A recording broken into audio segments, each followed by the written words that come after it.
This is a 4-hour morning workshop with the potential for whoever's interested to join us in a tour of some of the sites that are associated with the programmatic agreement afterwards.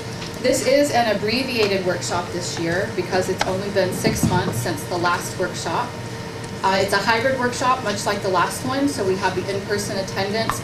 We also have our attendance on Teams online, some prominent members that could not make it to the meeting. There will be action items written down during the meeting. It'll be in the parking lot to discuss later. And I should let you know that this meeting is being recorded for recordation purposes to do the minutes, but as well as video to share with the public. So we will be posting this meeting afterwards.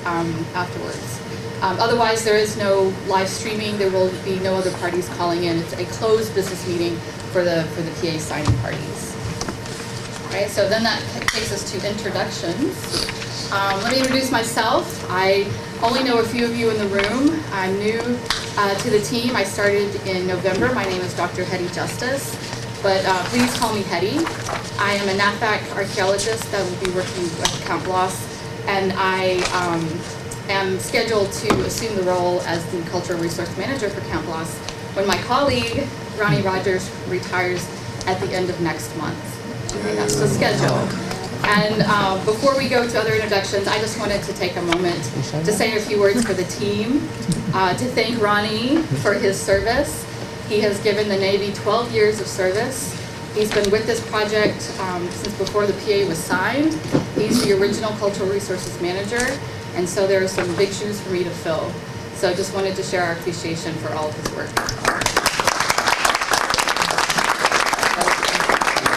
Without further ado, if we could start introductions, introduce yourself and your affiliation. We can start with our DoD senior leaders and civilian leaders. Good morning, everybody. Captain Troy Brown. I am the JRM J4, and I am also the CEO of NAVFAC Marianas. This is my second programmatic agreement. I had the opportunity to meet most of you last fall when we did this one, kind of off cycle, and I'm excited that now we're able to bring it back to April, the month that was originally started in, I believe, and Ronnie would know that for sure. And the other thing was, when I talked about after the last one, hey, how can we get this kind of back onto the more normal spring cycle, which I think is a better time for it, Ronnie let me know that he was about to retire, and it was an absolute must that we get one more in before he retired, since he was the one that started all of this. The other thing I wanted to open up with was thanking all of you for the hard work that each and every one of you do to make this work and make this happen. The agreement between a group of different agencies like this is not something that's a light undertaking, and it takes an immense amount of effort and coordination and collaboration to continue to work together cooperatively and making sure that we have success not only in our projects from the DoD standpoint, but with our partners from Guam, and make sure that we preserve things in a very thoughtful manner. With that, thank you, and look forward to working with you today throughout the meeting. Stay seated as I'm not giving opening remarks. Colonel Chris Bob, Commander of Marine Corps Base Camp Bloss. All right, I'm Captain Bob Stiles. I'm the commanding officer of the NAVFAC office in charge of construction of the Marine Corps base. My name is Mark Cruz, Joint Region Environmental. I'm an advisor to Admiral Nixon on environment. Good morning, everyone. Like Captain Brown, I'm dual-hatted. I'm the Environmental Director for NAVFAC Marianas as well as Joint Region Marianas. Good morning, everyone. My name is Shayna Lopez. I'm the newly hired Public Access Coordinator. Good morning, everybody. I'm the Cultural Resource Manager for Joint Region Marianas. My name is Megan. Hey, I'm Ronnie Rogers, archaeologist, Marine Corps Base Camp Bloss. Good morning, everybody. I'm Harry Elliott. I'm the I'm the Environmental International and Land Use Council for Joint Region Marianas, and if you do that acronym, that makes me the evil lawyer. I appreciate everybody being here. Yeah. There you go. I appreciate everybody being here. Preservation of our history and our environment is very important to me. And I just want to say thank you to Ronnie.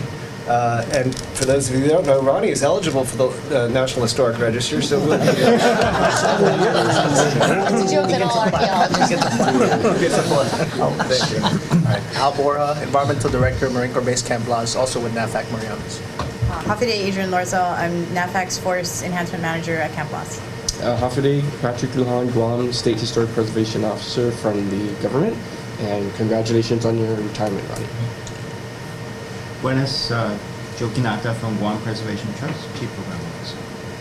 Good morning, I'm Barbara Alberti, Superintendent for Warren Pacific National Historical Park on Guam and American Memorial Park on Saipan. And I want to say I've been working with Ronnie since before he joined NAPFAC, when he was over on Saipan as the HPO. So, sorry to see you, but congratulations, Ronnie. Such time. Hafaday, my name is Michael Blas Makio. I'm the chairman of the Guam Preservation Trust and the chairman of the Guam Historic Preservation Review Boards. And Charmaine, hiding over there behind the computer. She used to be with Guam Preservation Trust. Yes. Thank you. Could we have the people on Teams pipe in and introduce themselves? Who's on Teams right now? Yeah, hello, everyone. Richard Gray with Guam Program Management Office calling in from Pearl Harbor. Hi, Rich. Hey, Rich. Good morning, Dr. Elaine Jackson, Rotondo National Park Service. Morning.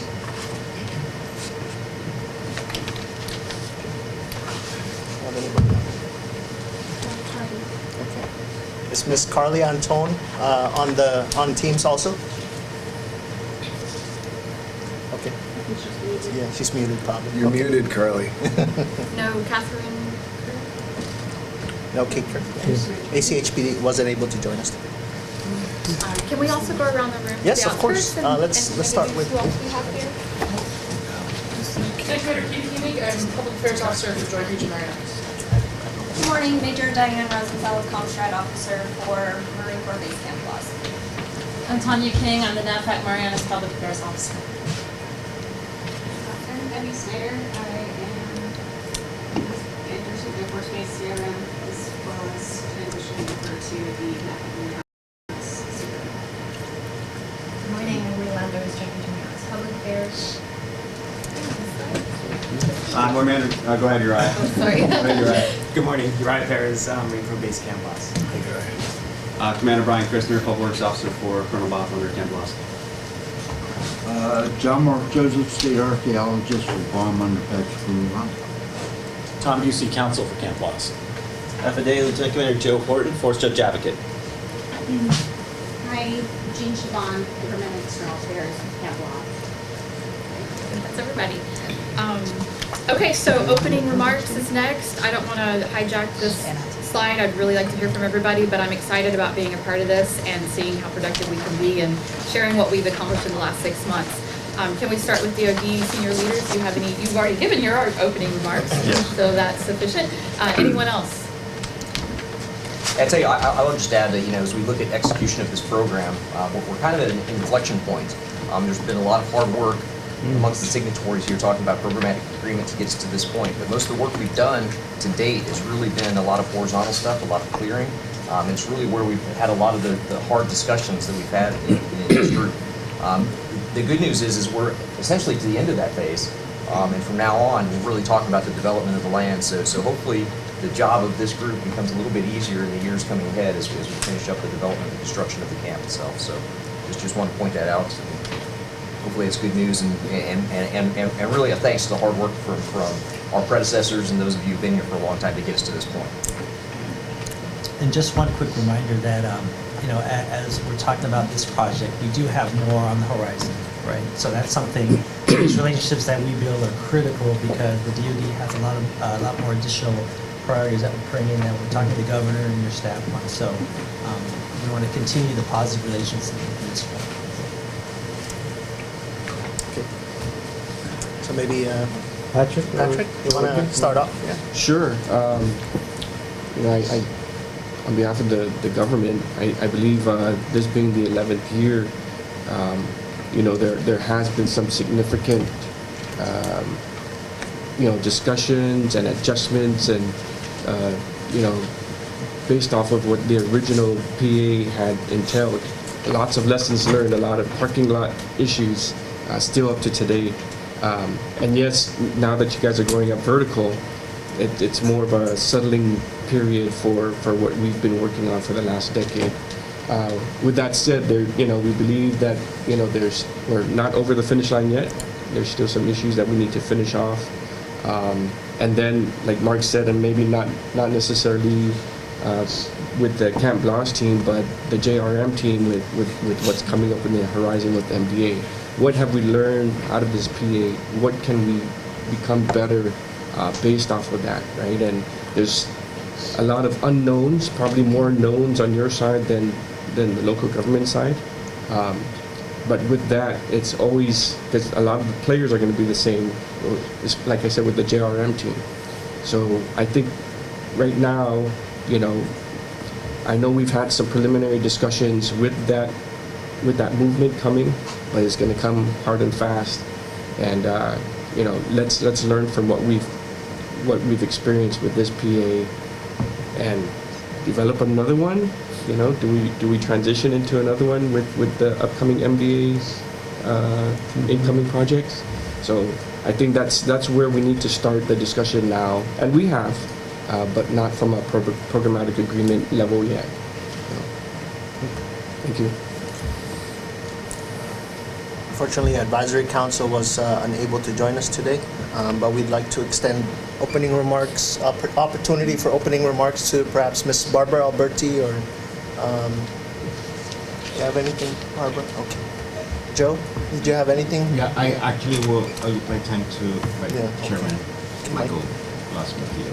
Thank you, everybody. As Patrick mentioned, it has been a long learning experience for everybody involved. I mean, every time you folks are developing in a new location, there's always a learning curve associated with that.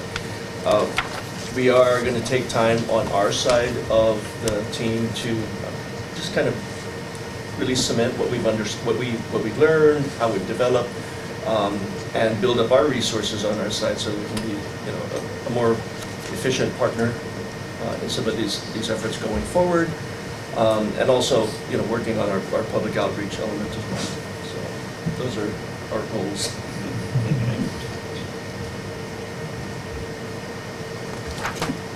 Anyone else present? Anybody on the line on Teams that would like to give an opening remark? Yes. I think we're good. Okay. Well, then Hi there. Oh, there. Here we are. Sorry, I don't have any opening remarks, but we seem to have gotten my mic issue resolved. I had to leave and rejoin. Okay, that's Carly. Carly, would you like to introduce yourself to the group? Sure, everyone there I think is familiar with who I am, but Carly Antone, archaeologist with NAVHAC Pacific. All right, well then we'll move on to the agenda on the next slide. It's a pretty packed schedule. We have 2 breaks that are built in, might be a little bit off of the schedule since we started a little late, but it's essentially, it was meant to be at 9:35 and then after 11. I will ask for you to respectfully allow our speakers to get through their slides before asking questions, just because it is a packed schedule. We have a lot of discussion periods built in for those questions, and so if you could just allow them to get through the material so that they can share everything they intended to, and then during those built-in discussions, almost the entire last hour is devoted to various discussions and open periods for remarks. We have no problems with going back to previous slides and circling back around. I just ask for us to help us stay on task and to allow the speaker to get through the material, that we stay on task as such. And so without further ado, we will begin our business meeting with Ronnie. And he will be providing the outcomes of action items from the previous meeting, as well as events that have occurred in the last 6 months. Okay. Our previous meeting was only a few months ago, so we're trying to get things back on schedule here with this springtime schedule. Summary of the 2022 workshop action items. We had 3. We agreed to have an open house and other engagements outside of the 2011 PA that provides more transparency to the community that does not participate in these meetings. The question was asked about cultural monitors. Was it possible for our contractors to have cultural monitors? It can be integrated into the public access visitor plan prior to construction, but the archaeological monitoring we have now is sufficient, and it's demonstrated by the discoveries, both human remains and archaeological material that might indicate a site.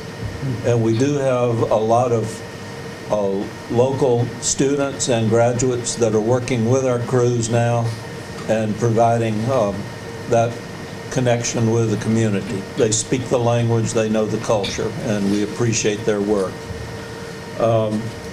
There was questions about the semi-annual report. We had gotten behind a bit. We're now back on schedule. The current one is under internal review now and will be brought out shortly. There was some discussion about why couldn't the semi-annual report be released before the annual workshops. They're on a different schedule. The semi-annual report schedule is fixed at every 6 months, doesn't necessarily correspond with this workshop. ARPA Section 9, we had a question on that about sharing archaeological maps and the locations of sites.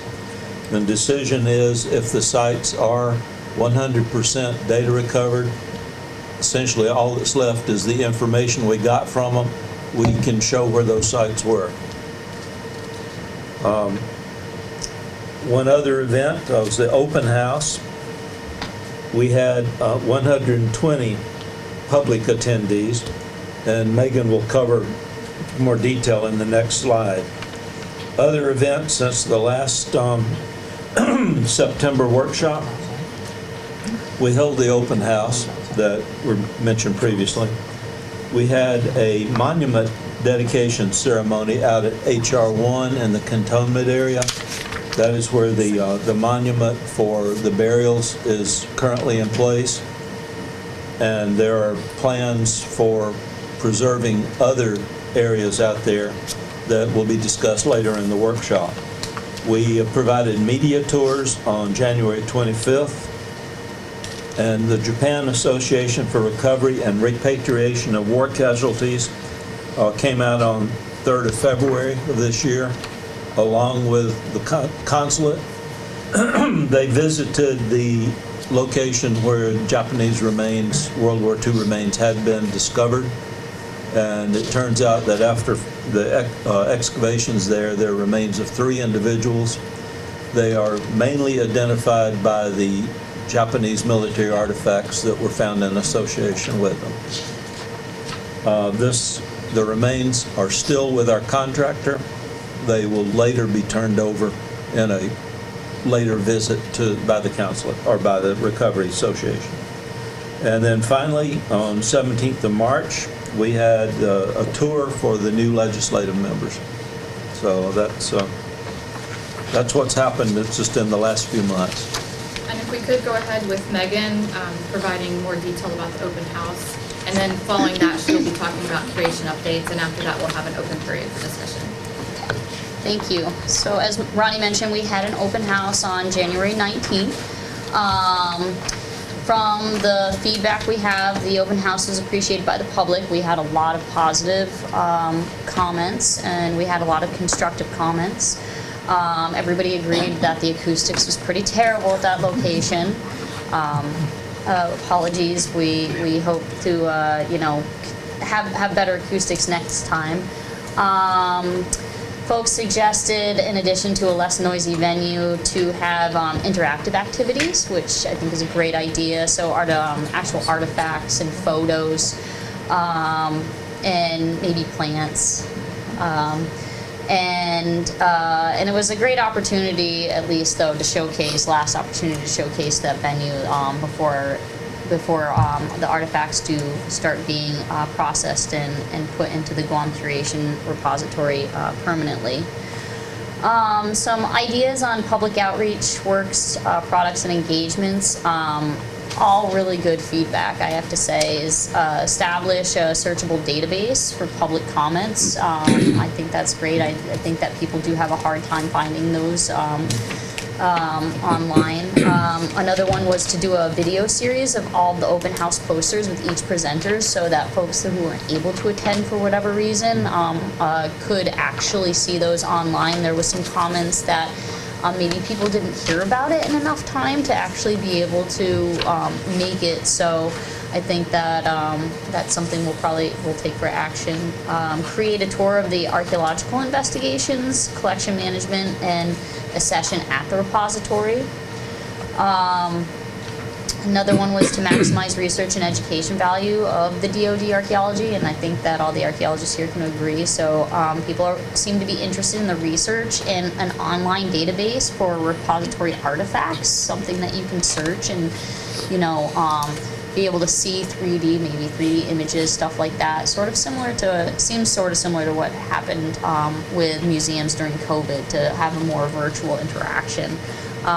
Which has, a lot of positive value to it. Also, there was a request to expedite reports that are currently underway, so the knowledge does get out to the public sooner and disseminated to the schools. And another one was to obtain more community input for Indigenous knowledge and respect to the cultural values. So working with the mayors and senior citizen groups to identify more project impacts.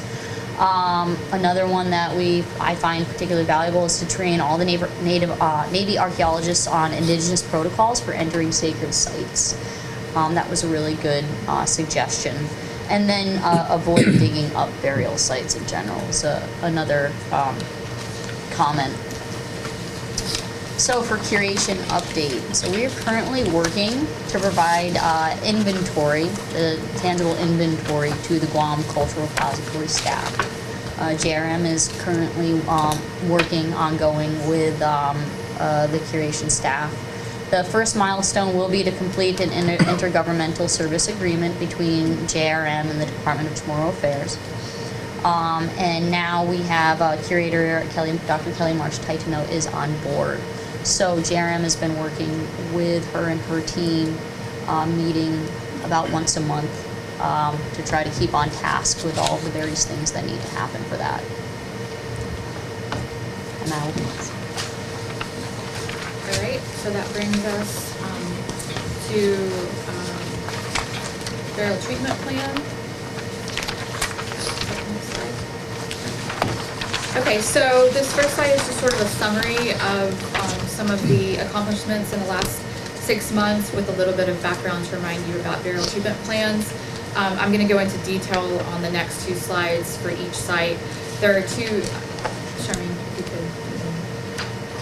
Okay, so there are 2 main projects that have burial treatment plans, and that would be the J001B area, which is the Utilities and Site Improvement Project. So Van and Fadeng, and this area, we already have a burial treatment plan that was signed for HR1, and that is where that monument that we talked about is in place, and some of you have had the opportunity to visit it. It's on our tour today for those who want to visit. As an addendum to that, we added 12, 11, 20, 22, and 25, these other HR areas across the street. There's 2 main clusters. So we have an addendum to HR1 that is under consultation with SHPO currently. We've had a few consultations back and forth. We've had a face-to-face meeting to try to come to some agreements about the burial treatment plan. I think we're almost there. We're looking for a signature. I think we sent it to SHPO back at 24 March. And so we're just awaiting that signature. That includes the details for including 2 more small plaques, one at 2 of the main clusters. The plaque will be smaller. It will be an interpretive plaque. It won't be quite on the scale as the monument, but it will explain to the public what was found there. We'll have permanent fencing around those areas, and we did agree in the last letter to retain any of the native, not native, just the healthy trees, the viable trees that are currently there. We will maintain the areas because it will be potentially on the public access plan, and so we will maintain those areas in terms of landscaping as well. We would like to hold a ceremony prior to returning the native soils to this area. Currently, there are tarps over the areas to protect them, but the longer we wait, my specialty is osteology, and I can tell you as an osteologist, the longer you leave it, the more deteriorated it's going to become. So we hope to get the signature soon so that we can go forward with the ceremony.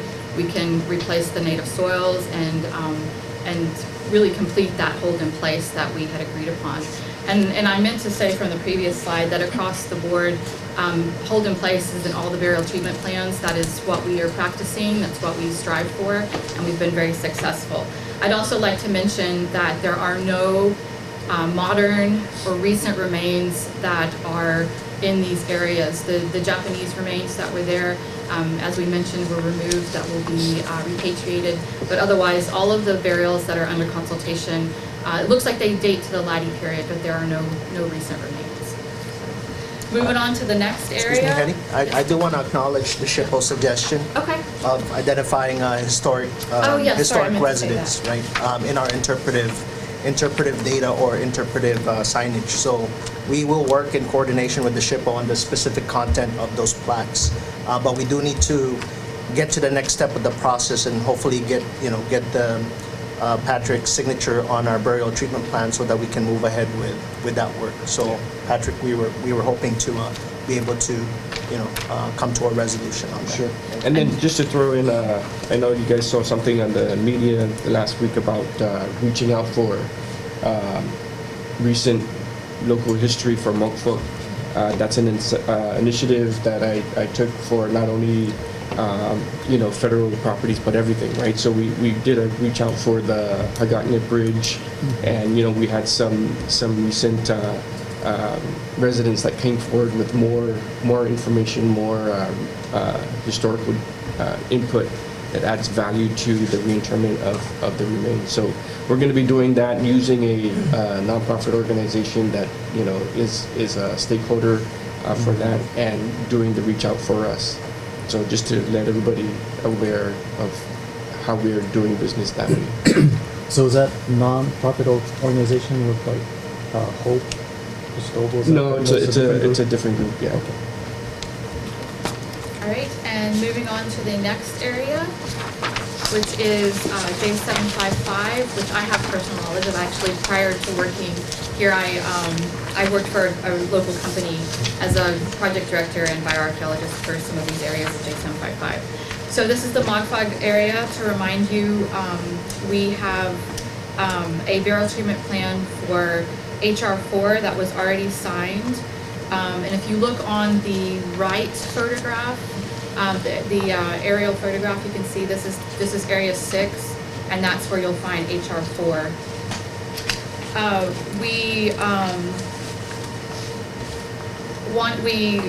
In December, we had the addendum to that particular burial treatment plan to include HR5, which if you look on that same photograph, it's the area here. So that's the larger burial that included 14 individuals. And so that addendum was added to HR4, and it was signed in December. So that's one of our accomplishments for this period. That burial treatment plan includes also an interpretive sign. We will do some landscaping and add some trails to HR5, kind of similar to HR1. So it'll also be on the public access plan, or we propose that it will be. We will have the fencing, permanent fencing put up, and maintain that. And I would like to mention that HR5, this is a great example of how we have worked with the construction to accomplish our goal, which is to have hold in place. So in that area that I pointed out here where we have HR5, that road shifted several times to the west. It narrowed, it reduced the types of vehicles that could actually traverse that area, and we worked together to make sure that that area was protected, and we were successful in that. So that's just kind of a testimony to what we're trying to accomplish. Moving on to HR 14, 8, and 15. So Area 12, which is across the streets to some degree from HR 5, and then Area 17 over here, which includes HR 8 and now HR 15. HR 15 was discovered in December, and so this is a new discovery for this time period. for this time frame of the meeting. So far, there are 3 burials there, and it is under consultation with SHPO. There's a potential for additional burials. It's still under excavation. It's also on the tour today if people would like to come out and see it. We are proposing to combine the burial treatment plan for HR 8, which is nearby, HR 15, and HR 14. And there'll be specifics in there to speak to the types of signage and fencing that go along with that. This is another example of how we've worked with construction to accomplish our goal of preserve in place. We had them actually reroute this road. It was supposed to go straight across. They rerouted it to avoid HR 8. And then in the footprint of the new road, while they were removing vegetation for the new road alignment, is when the HR 15 was discovered. And so again, they found a way to bypass HR 15. So that's 2 times they've moved the road to accommodate the hold in place. And it has been no problem. We have that area fenced off right now, but there will be permanent fencing. There will be signs that say no excavation, and that area will be untouched. I think there has been some question and confusion about HR 9, which is located here. This was an example of an HR that only included fragments. There's no burial. There were no burials associated. In fact, to be honest, I worked in this area. I don't even think we had a single bone that was discernible to the element that it was a part of. These were fragments. We removed it. We excavated 48 units in that area, and SHPO agreed that we did a sufficient job in excavating and fulfilling our scenario 2 for that. And so once again, those remains were not burials, and it was SHPO's suggestion that we take those fragments, and when we reinter the other fragments associated with the project, they'll probably go at HR 15, since that's the one that it's the closest to. We're proposing to have some signage for each area. Well, one sign for the HR 15, HR 8 area, and again, permanent fencing and assurance that these areas will be protected. So that is the end of curation and burial treatment plans. If there's any further questions or any discussion that you'd like to have about the burial treatment plans or curation or anything that we've talked about so far. Yeah, so thank you for the presentation, and you're spot on everything that you put in. I want to kind of take a step back. Several meetings ago on the Camp Loss site, I know with that significant finding, there was intention of when the final report was going to be done that we're going to connect it to the synthesis and then have this nice presentation of the rewrite of Guam history. So I just wanted to, number one, keep that on the table as a discussion piece, and number two, ask you how close are we to doing that? So we'll have a slide on the Guam synthesis. So we can defer that to when Ms. Carly Anton will present on the Guam synthesis. Okay. Yep. Great. Okay. Thank you. Okay. Any other questions or comments? Areas of discussion? Okay. All right. Well, then we'll move along. We have a 10-minute break. This is our first 10-minute break. So I would like to introduce Ms. Shana Lopez is our new public access coordinator. She's on board, so we're very excited. We have a full-time public access coordinator. Yes, we have heard the requests and we agree. And so, we're slowly getting better, but we're all very excited right now. I'm very excited. So moving on, so alternate Manggilao staging area for cultural timber has been identified. So we're thanking the Manggilao Mayor and Guam Department of Agriculture Director Chelsea Munia for that. We had. Is this the one that was the track? Yes. Yes. Yeah. So we moved to the near the Santa Teresita, the church, the back of the church. Yeah. There's an empty lot close by. Church, right? Yeah. Not at the church itself, but in that vicinity. Yeah. Okay. That's Gov Guam property? Gov Guam, yes.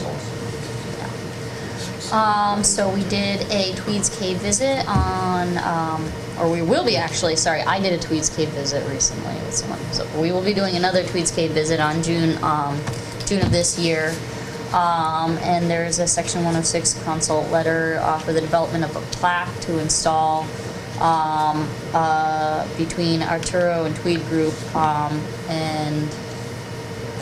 so that's... Yeah, just real quickly on this one. So, Patrick, I don't know if Mr. Pascual Artero reached out to you, but he did mention that he would like to obtain your support to install these interpretive markers at the Tweeds Cave area. So there's going to be one sign at the bottom indicating to hikers where Tweeds Cave is, and he's proposing to install a sign at the cave, quote unquote cave. It's not really a cave, but yeah, they're at the cave itself. Yeah. And the upcoming visit, that's with Tweed's family, right? Yes, that's with Miss Lolly Tweed. Yeah, so, Miss Lolly Tweed. And I think grandkids, so that's going to be an important event. I think hopefully Shayna can help us out with I've heard already, so I've been tasked. Thank you. And since September of last year, just an update, we've had 94 pieces of high-value timber that was delivered to the Guam Raceway when that was the staging area, and then 44 pieces of high-value timber was delivered to the new site in Mangilao. 2 individuals, one foreign national and one Army veteran, were processed through the public access plan to tour the War Dog Cemetery, Clipper Landing, and Sumai Village on Naval Base Guam. A historical tour company representing over 100 individuals requested access to NBG for the World War II related trips, and this group was hosted by the Naval Base CO, and then we also have a few other requests that we're trying to process, not on the agenda, but just some other folks that we're trying to get in. So just on a quick note on, I'm not sure the JRM historian, do you guys have a JRM historian? I'm an Air Force historian. No? Okay. No, because there's a story of George Tweed told by, this is later in his life, in his senior years, by Bert and Finkel. So Bert actually was a neighbor of his at an apartment in the States in his senior years. So I don't want that story to get lost, right? So that was a story he told me about before Mr. Pico passed away. And so, that's some added value to the George Tweed story, especially if we're going to be doing something like this, right? So. Yeah, there's actually, I was just my own personal interest. I have the Robinson Crusoe's book, but it's a good book, and I wanted Lolly Tweed to be able to sign it, but I left it at my parents' house. But there's also a lot of interesting YouTube interviews with George Tweed himself, if anybody's interested. And there's actually a video of him swimming out to the naval ship that picked him up. So a lot to be looked at on YouTube as well, if you're interested. That's all.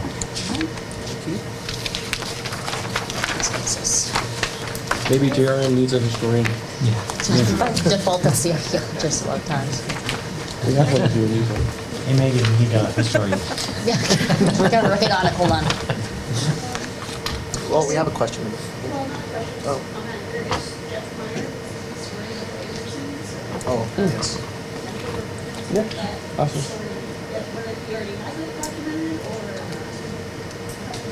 Cool.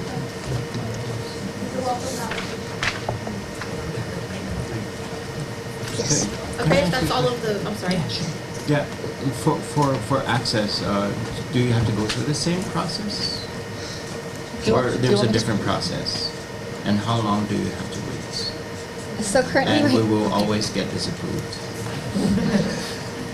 So I'm not sure. I said newly hired, but I'm not sure if you know newly hired meant Monday. So thank you for those questions, and I'm looking It's through Friday things. already. And so in terms of time frame, they ask, and we ask for at least a 10-day request form, and there are some forms online that are available. I do understand that finding those forms have been difficult in the past, so I think that's one of my things that is on my agenda to help first off gain access to the form, to gain access to making that request to begin with. And is it that all these requests are going to be approved? Of course, it depends on the situation, what's happening with us, if there are any time conflicts and things like that. So I wish I could have an answer for you right now, but I also ask for grace as I learn this position, and I also look forward to working with everyone in this position that has been much needed. So thank you for that. So I'd just like to, request the gentleman with the birds on your collar that you can support this initiative, because it really is a difficult process, I just asked Frank Alec yesterday, and he sent me all these forms, and I was like, wow, it's like, Exactly. it's like, getting your secret clearance, right?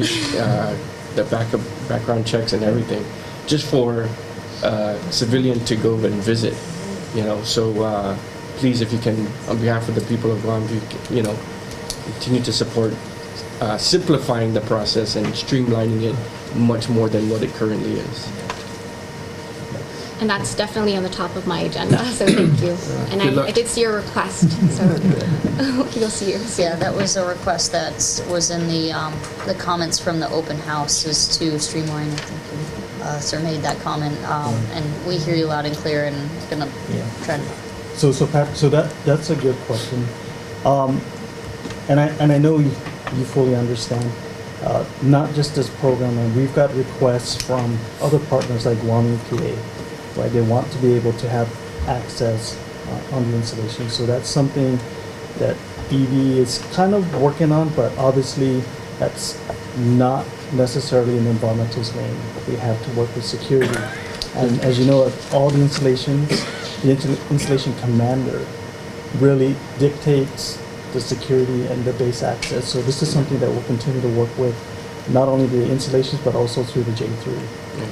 Yeah, and we'll look into different, how the access plan as written was pretty bureaucratic, because a lot of commanding officers had to get buy-in, and they were looking at it. But we'll work with each installation, because at the end of the day, these are escorted visits. Exactly. We've got them in. We're not asking for unfettered access. Exactly. So we'll take that for action to figure out innovative ways to work with base commanders. Some base commanders are more easier than others, but our task will be to well, it's got to be a consistent program, right? Yeah. Because the base commanders are going to change, and so this dude decides he doesn't want to. Yeah, the consistent is what's in the plan. That's the consistency. But what I'm talking about is maybe innovative ways that the COP is willing to take some more risk with this program, with us being there. But again, the consistency is the minimum. So that's the message that's out. This is the plan. But what I would take for action is some, intimate conversations with security folks on, case by case basis. Where if it's, for example, if it's a bunch of World War II veterans, do we have to go through X, Y, Z? Maybe the CO and the staff can make a decision, like we'll have some bodyguard, whatever we need to do to relax the bureaucracy, allow a 3-hour visit with 80-year-olds to go drive around. It's things like that. We need to just. I like to, and some people have heard me say this before, is, the simpleness of applying a visit to the White House, right? I mean, a third grader can get on and really put in a request. Granted, 48 hours in advance, but that social security number, someone behind there is checking that social security number, and boom, they'll email you your approval, and here's the time that real simple. That's it. Yeah. That is it. Bring your ID card to the White House, and you get to walk through. Here, like I said, Frank's forms, oh my gosh, I don't even want to fill it out. It's so much. So There should be one liability waiver form, and then depending if you're a foreign national or U.S. citizen, one other form. So there should be 2 forms to fill out. Minors do not need to fill out the access form, just the liability form, because one thing I'm going to be working with Shana on is a request to get a group of 5th graders in by the end of the school year. I am tracking that, Barbara. I swear I'm tracking that. I am. So yeah, we hear you. And yeah. And again, we'll talk later about that initiative that, Admiral Minoni approved of, that one concept with Barbara. I don't want to forget that one as well, right? With that laddie said on FENA. So, that one is still on my plate that I want to accomplish as a partnership between DOD and the government. Yeah, so I haven't forgotten. And MPS. Yeah, I haven't forgot that conversation specific for the FENA location. But parallel to that concept, we're currently working with Barbara and the National Park Service to try to somehow marry up how MPS does park tours with this public access plan. Exactly. So. And we do have a volunteer that has agreed that she does these cultural tours at the refuge. She works with that federal agency. Her name is Bernie Schuerman. So she's a long-time friend of mine. And so when I mentioned to her about the Laddie Sets, that kind of she's very excited. So we do have a cultural person that is willing to be that volunteer that can provide that more history in this action plan. So we are working it, but again, the greatest news I have is Shane is here because it was just a bunch of frustrating bureaucracy within NAFAC for us to execute this plan. Now that's, John's fixed it, got that out, and now she's gonna report straight to Joint Region versus the NAFAC machine. So we're gonna make good progress. And Shayna is a Chamorro speaking individual as well. So I am from Inalahan, and I do have the cultural connection, and I understand the very huge importance of maintaining access and allowing people of Guam to have these access for them to practice and embrace the culture because we don't want it to be lost. So I do, esta hutungo mas importante hungen I islata zani tauta siha. So thank you. I do understand that, and I look forward to working with you. You know, I'm not questioning you. I'm sorry. No, definitely, if that's how I you understand. felt. What I'm questioning really is the fact that there's so many people like you that were hired recently, the last 15 years. You know, and they keep saying we're going to get it done. We're going to get it done. And the problem really was there really wasn't any unit that was responsible for that. There was only one person, but nobody wants to take that responsibility. The security doesn't want to take that responsibility. The CO doesn't want to take that responsibility. I had a meeting with the Undersecretary of Defense, Dr. Feinstein, and she asked me, how can we coexist? And I told her, I said, you have a mission totally different from our mission. You answer that question. And she assured, and she asked her, she said, we take care of your properties well. I said, but that's the point. We don't even know our properties because we don't get any access to it. And she assured 15 years ago that you will be given access. 15 years later, we're still in the same thing. Yeah. So you see, the frustration, right? Yeah. Long time coming. Yeah, definitely. It's not, Joe. Your comments totally resonate with us. Especially you mentioned folks that are working for the Navy or Department of Defense here in some capacity, like Mark, myself, now Shayna, Al. So we're here. So we definitely can identify with what you're bringing. The program, there are marked improvements. In the past, we have had conducted tours, but I get it. We need to be able to grow the program and expand the program, and I think we're in a better position and we're better postured to do that. I appreciate what you guys are doing. I mean, hence, it took a while, but we finally have a warm body in the position. So, as long as we continue to talk about it, we'll get there. We all understand bureaucracy and how long things take to happen. But can this be included under the PA? It is. Why couldn't you fund it? Well, I have to say, we just signed, although it hasn't been executed, but we just signed the interagency agreement with DOD and the Park Service to conduct regular tours. Correct. DOD is helping fund those. Is that national? Is that national or just here? No, just here, just between us. So it's a local. Yeah, it's local. MOA, and that's good. It hasn't been executed, but we're pretty confident it will be. Yes. And that's to start up tours, as we've been talking about, including the fifth graders, if you want. I mean, we're happy to do them. There's on both sides. I think there's just been some, staffing Yeah, so- stepping up issues, so but Joe, just we're for- kind of ready to go now. Yes, as Barbara's mentioned, there is a draft MOU, MOA that we're working on. And then I've asked Barbara, it's like, okay, if we need to hire an additional park service, which she identified she does, that cost was provided to us. Yeah, So we're looking that's at all we're ways to not only, now that we've hired Ms. Shana here for us, we've also reached out and says, okay, if National Park Service is going to be part of this process, and they're willing partners, but we know that they're limited with staffing. So it says, okay, if you need another park ranger, what is that going to cost? So she provided us that cost. So we're trying different angles. We're trying to see what we can do internally, but then also with partnerships with Park Service. That's another avenue where they could also, through the Park Service, Park Service has a really good means to reach out to the public, right, through their parks. But that's another aspect, another wrinkle of the program where we can integrate it with the public access program. So I really see a lot of potential, and I like Patrick's idea as far as automating the requests. So we can do something like how the White House does their tours, or even how Congress, Capitol Hill does their tours, where everything is done online.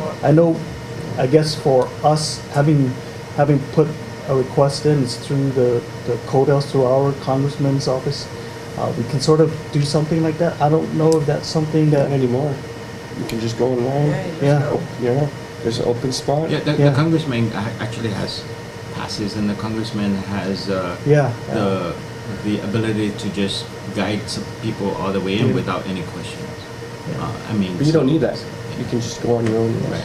So definitely, I think, if we need to set up a small group, and now that we've got Shannon here, just to dig deeper and, figure out how else we can collectively make this easier for us all. And of course, we want to make sure that that the stakeholders are pleased with this aspect of the PA. Are you in a position yet where you can start to kind of lay out some benchmarks so that we can kind of follow the progress? I think we could. That's definitely something that can be discussed. Yeah, because then, for us, so far the message has been, we're working on it, and we believe you, but we don't know what that means. Yeah. So is it a 5-month, 6-month, year process? So we could definitely work to establish benchmarks. If that could be like one of the outcomes of today's meeting, that would be great. Yeah. That's a great takeaway for us. So we can add that as a parking lot item. So we can put together a plan of action and milestones for access plan streamlining. Yeah, it's already on the parking lot. Okay. Not only streamline, but we can do all of that. But if nobody's going to take responsibility to bring people in, then because that really is the bottom line of this, who is going to be responsible? Is there a unit? Is there somebody that is consistent? And it doesn't have to where it doesn't have to be where the CO, whoever is there at that time, was going to make that decision.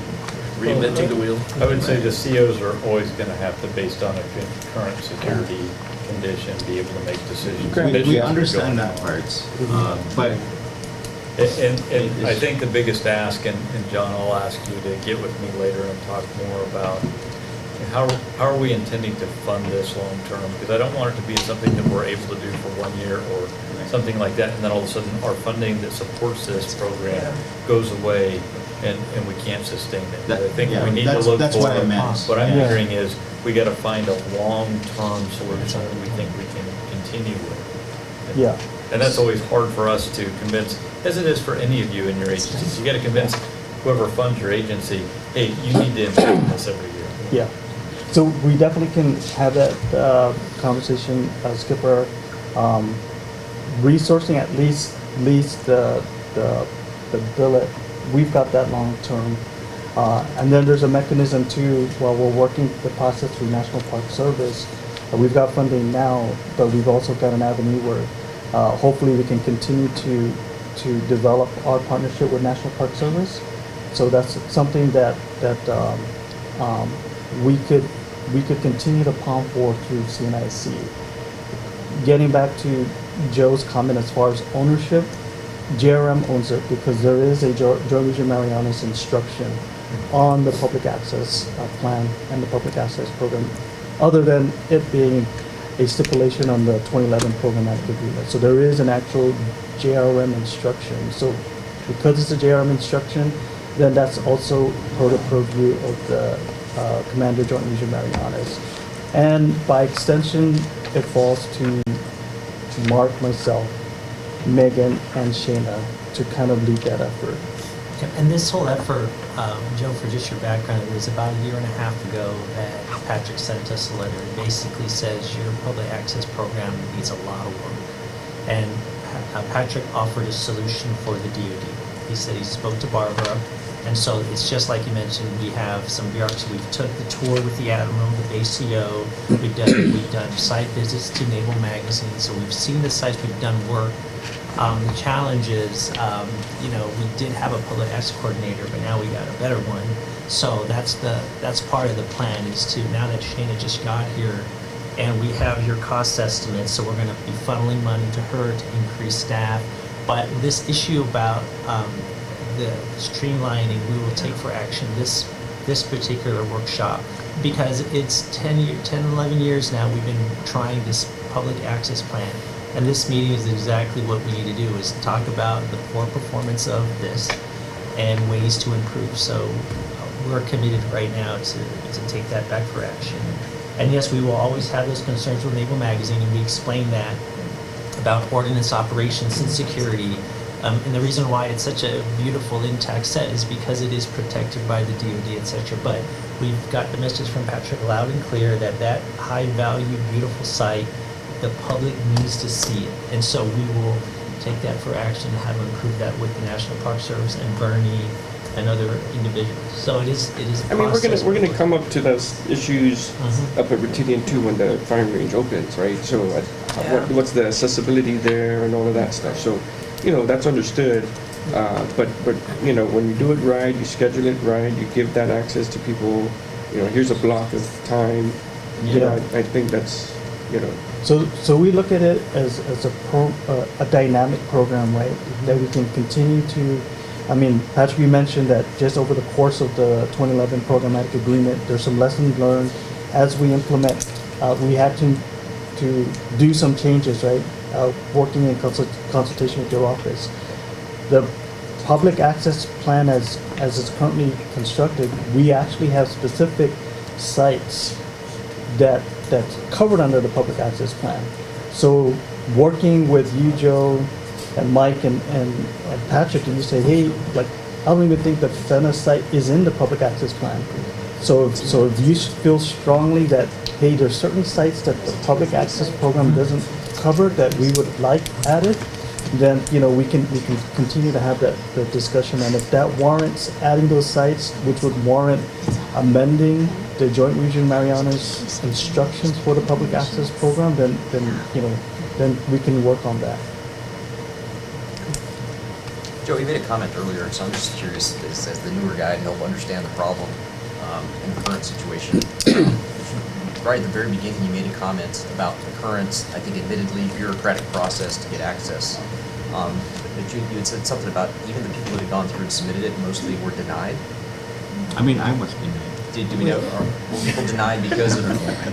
He's a scary looking guy. So I guess my question was, do we have a sense of how big that problem is over the past few months? How many have been denied and what the reasons were? Was it? Well, the folks that already been denied don't even want to try. Yeah. I don't even want to try myself. I mean, we get denied regularly. Right, we need to be his personal escort, take him there. Yeah. Well, I'm going to do that this afternoon. But and his question is it denied because we don't have some dedicated resources to help escort? There are two things. Is that the ownership That's piece? what I was told. That's the ownership So mine piece that was- we haven't assigned Mine yet. was, We don't have people we can't programmatically approve do this, things. we need to discuss this, and, I mean, I have clearances that Was it are pretty good. event? Was it the event? What? Was it the event that was canceled or denied, or was it? No, it was the message that I got back. This was a while ago, but the message I got back was that they needed to coordinate with you folks. It's get guidance when and all feedback. fails, they say Yeah. security. Yeah, that's where I think we're talking to resources. So we because ask don't for have another resources in date place to and escort they don't people. know. It's also erratic. I mean, for example, for us, in theory, we're allowed on base But we don't have CAD cards, we have PID cards. And so they can't, we don't have barcodes, and they can't read the barcode, and then they look at it like, I don't know what to do with this. And then sometimes they call their, whoever it is, and they'll say, sure, okay, I think they're all right. And other times it's like, nope, if you can't read the card, go away. And it's just, and you just don't know. And even, I mean, I heard you say that it's only 10 days, and I was like, if you can get it down to 10 days from 3 weeks, I mean, that would be huge to begin with. It's just like the, Wait, you got the 3 school weeks? kids. You know, there's a bunch of 10-year-olds that want to go see the War Dog Cemetery. So You know, I it's think what just- I'm hearing here is I'm that. sorry, it's just hard. It's, So what I think share I'm the hearing here is frustration this is on a this side of the big table. group, like more than 10 people. Is that what we were trying to do with your visit? Was it more than 10 people? So if it was more than 10 people, I think the current access plan says it'll be 15. passed on to the public affairs office. No, so Yeah. bottom line is it's the getting the right human being in the position. I mean, I could air a bunch of dirty laundry with our organization, but at the end of the day, it takes a person that's willing to go to bat for the public with this plan. So the previous individuals, I know we had one a few years ago that would actually sit down and fill out the forms for the public. So it takes that type of motivation. We haven't had that motivation, and it's been something very, very frustrating with that organization.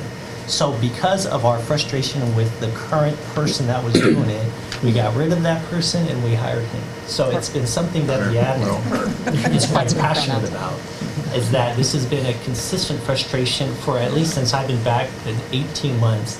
Since I got back, the admin was pretty pissed off about this issue and why we can't correct it. So now that we got the right humans involved, we got Right. these I mean, two I look here. forward to working Since with I you. got I do here, we too. got two Thank more you. I people do. here. And Megan's been responsible. Exactly. So that's been the fundamental challenge is we got to get the right people that are empowered to make this thing an absolute success. I mean, when we get in a room where the Admiral Nicholson just closed door with us, we're going to hear the passion from Admiral Nicholson on this program. And so the commitment has been to start getting the right people in, because those issues that you're describing to me are quite silly and embarrassing.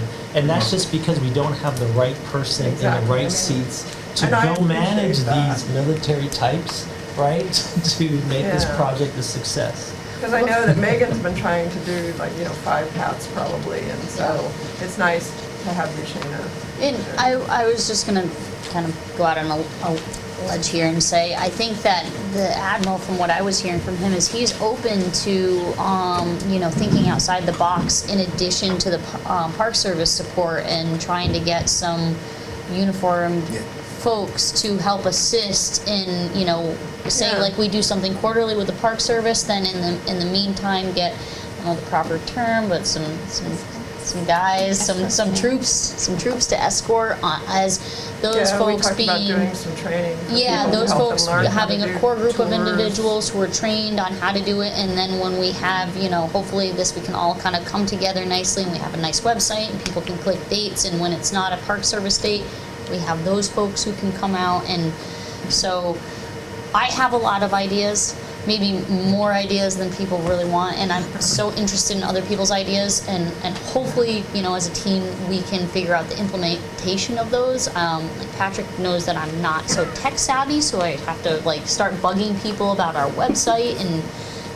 maybe send people annoying emails as I do when I tend to not get responses people know. I think, good discussions, right? I think we all understand the importance of it and where we want to go, right? And we give Shayna another day on the job to catch up, right? So by Monday, no excuses on Monday, right? I understand that, Patrick, but this is a policy thing. This is something that you guys should address, not Shayna. It's been a decade, guys. We got to do something about it. I'm kind of sitting here in the two ends, because as an installation commander, I'm not aware of anyone being denied in the year and a half plus that I've been in the job doesn't mean that they haven't been. It just means it hasn't made it to my level to even be able to make a decision. So I'm listening to that to try to figure what's wrong in the process. If you're that frustrated, and I'm sitting here at the other end going, I haven't denied any request. Well, 5 years ago, I quit. Yeah, so that's where I'm listening, and it's good. Now you're going to see it from both ends, pushing to say what's going on as to why we're having these problems. So if that rejection occurs, Shana can talk, go to our team here, right, Char, and just bring that up to the CO, and we can fix that. It just takes the right person. Just don't take the rejection and go, sorry, dude, you're out of luck. It takes an additional, and that's where we're going. Absolutely going there. But on that, Mark, what Mike McKeel was saying, the first step is let's establish milestones, right? What can we, realistically accomplish, short-term, long-term? I know what the perfect picture looks like, but we're far from there. So let's start here. So one of the benchmarks to make sure that we have Mr. Joe Kanata be part of it. It's going to be the app, right? The access app that you're going to have. Yeah, and he'll be in one of the early. Yeah. Hey man, you called that NASA plan the PATT, we call this one the... I'll give you a GS12 job and give you assistant. Can I just make one other suggestion though? So you made the comment earlier about Finna Lake, right? Or about the Finna area. And it's like, I would suggest not circling, get what you have out the door. I mean, what you said earlier is maybe we need to look at it and start building on that list. You'll go back into your circle. You're not going to make any progress. Take what you've got and make it run through the rest of its course. You can, it is an ongoing thing, and you can add to it after it's a running system. I think just getting to, like Patrick can write a letter and say, here's the new sites that we would like consideration for inclusion of that, and that's as simple as that. Okay, and then we'll take it back and we can add in. Obviously, if there's some secret space in Naval Magazine that we can't put people in for whatever security reason, then obviously that we'll have to entertain that. Welcome to your first week, Shana. Thank you. We'll be waiting for that. This meeting, I mentioned, this meeting timing is perfect for me, honestly. I get to meet everyone, and it seems like although you mentioned it's hard to marry the two institutions, right? It's hard, but it sounds like we're on the right, I guess, pathway. I'm here and I hear both sides, and I'm excited to work with you. I truly am. And having that access is truly important for me. I do have family members too who like and want access and actually didn't even know we had access to such sites. So that this job is surprising to me and I'm happy to take it, but you know what, I'm going to do my best and that's all I could do. And I'm thank you, Mark. I hope I'm the right person because I do have faith in the program.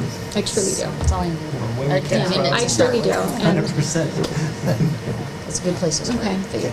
I'm glad we spent some time with this topic because it's something that we've talked about a lot, and when we have met with the Admiral, he gets very passionate about it, and he's very embarrassed and cannot believe that we're still in this place after all these years. And I know it sounds like lip service, but It is lip service. It is, yeah. No, it has been, yeah. And so give us one more chance. we're doing what we can to make improvements, and we look forward to seeing those, and hopefully we can get somewhere with this program that it should be. And we've got a lot of ideas that we're talking about. So, okay. If we can move on, we will go to Carly on Teams for the Guam synthesis. For any updates? Hello, mic check. Can you guys hear me? Yes, we can. Mic check the phone. Okay, yeah, hello. We tried to work everything out during the break, so I hope it's still on. Okay, hi everyone, Carly Antone here. I wish I was with you all in the room, but we will settle for a virtual link here. Okay, 7 months ago when we last met, I sort of introduced that the Guam synthesis update. We've lost you, Carly. Mike, what happened? Can you check your mic? It's a GTA connection. So. Mike, check it again. I know. Okay, while Actually, your timing is good. Relax, everyone, please. so while Carly's trying to perhaps work out her technical difficulties, we'll cede our time to Admiral Nicholson. All right, hello everybody, how's everybody doing today? Great. All right. Hey, I'm so sorry for being late to this. The last PA workshop that we had, I was really adamant with my folks and I said, hey, I need to be here. I need to be here the whole time, this exercise room. Well, one of the things that's happened here, I've really seen in the last 12 months, is a significant number of congressional and congressional staff delegations that come to Guam. And they come on a really frequent basis that are happening. And so there's one here today, and this is the only day they're doing some stuff and whatnot, and it's the staff members for Senator Hirono out of Hawaii.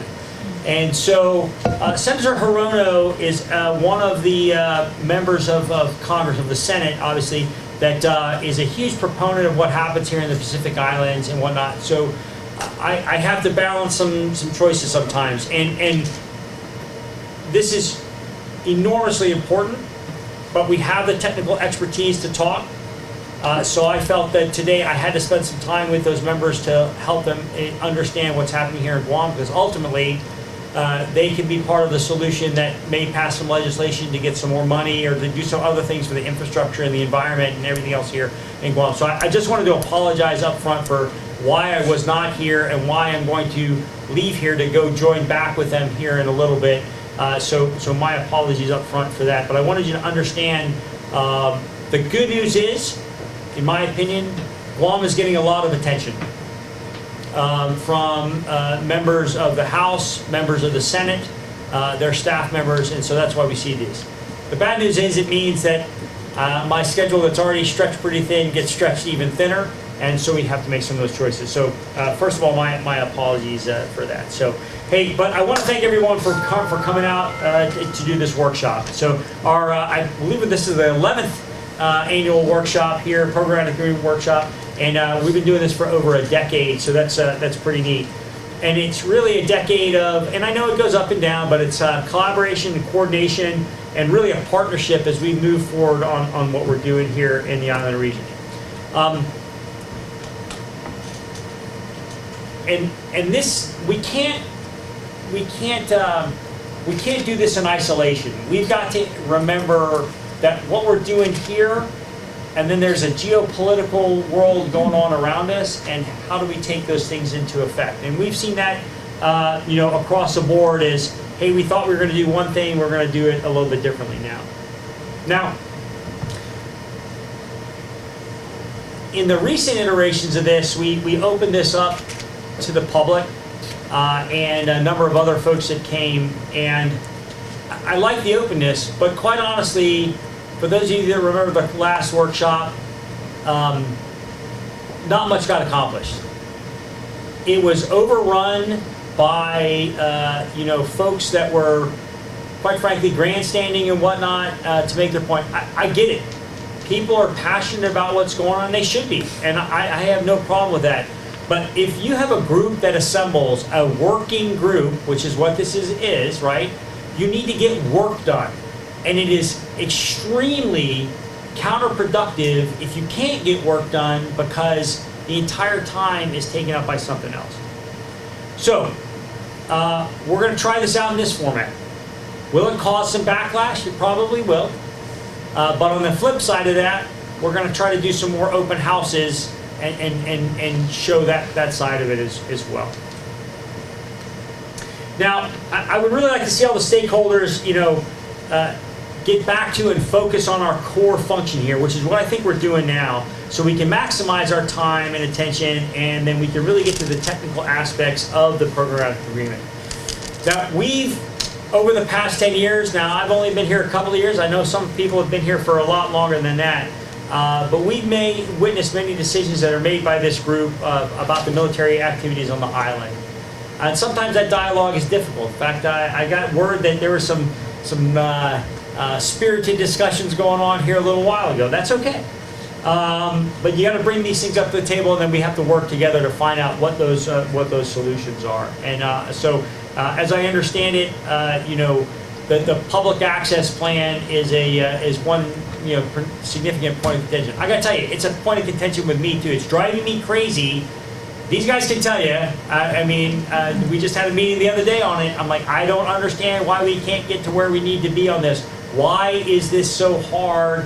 Why has this been made so much more difficult than it should be?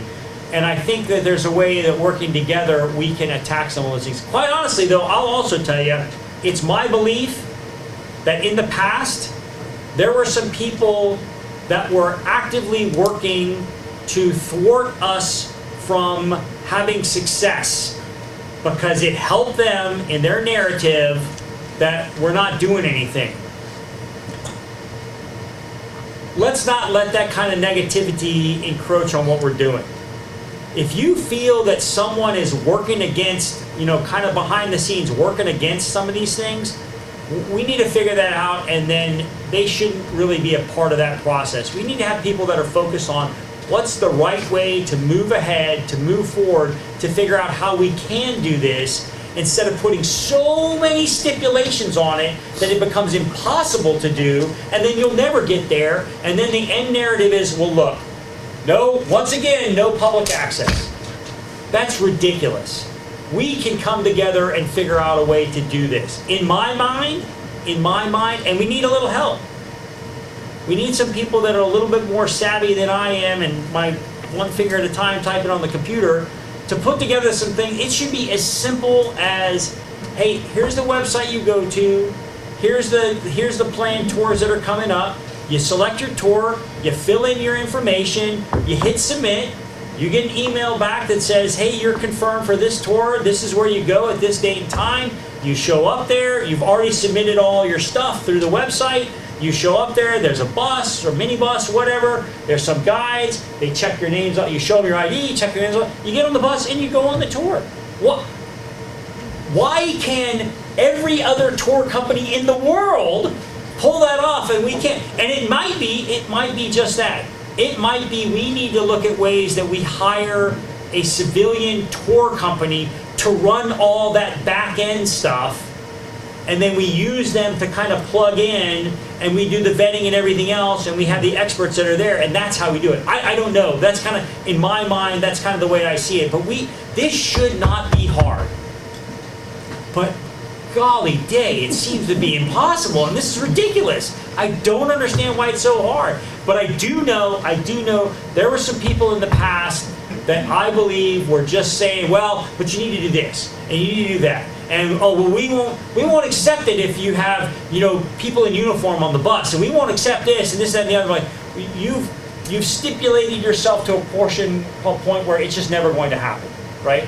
So anyway, I think we've got the right people here. I think we've gotten rid of the distractions. I think with those two things, we can put our heads together. Is it going to get solved today? No. But can we all commit to working a way forward that we can resolve it? That we can kind of come up with a broad, hey, here's how we want to go forward on this, and then we break off into some smaller groups, and then we nug out the details. And if you come back to us and say, okay, we figured out how to do this, but we do need a tour company. Okay, how much does that tour company cost? Let me go find out how we can find the money to get the tour company to help us do that, or find the money for the website and this, that, and there. We can figure that out. I mean, I see a lot of heads going up and down, so I think that most people agree that that's a reasonable kind of approach that we can do some of this kind of stuff. I think we can get there. So anyway, we're trying for increased transparency. We've got to figure out what that right balance is, okay? I was super happy that we did the event at the Cultural Repository, right? And once again, there were forces aligned to try to make that not a successful event, okay? Right? We were all told the repository will never be open to the public. You can only take the public in before you have the artifacts there. Now the new curator said, yeah, it's going to be open to the public. Really? Really? Why were we told something different before? Why were we told a narrative that was incorrect? Right? That kind of stuff needs to stop. If it's transparent, let's be transparent. This is what this is for. This is what it is going to do. This is what it's going to hold. This is the people that are going to have access to it. Let's make this good. Right? The cultural repository, time and time again, oh, it's going to be filled with all the artifacts that are found from the military construction. Really? Only 15%, less than 15% of the artifacts are from the military construction. And actually, it might be significantly less than that when you count everything in the end.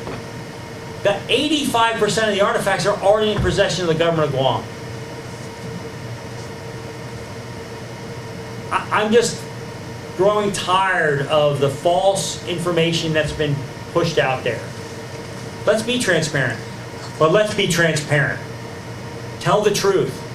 And if there's things that aren't right, tell the truth on that too, and let's work together to resolve those. I do think, at the end of the day, if we can get past all of the people taking positions on this, that, and the other, or saying one thing or another, at the end of the day, that cultural repository will fulfill the promise to house those precious artifacts the proper way, the curated way. Both the ones discovered during destruction and the significant amount that was discovered elsewhere, because it all needs to be taken care of. So all of the history is retained, all of the research can be done, and the people of Guam have that forever. It's important to me.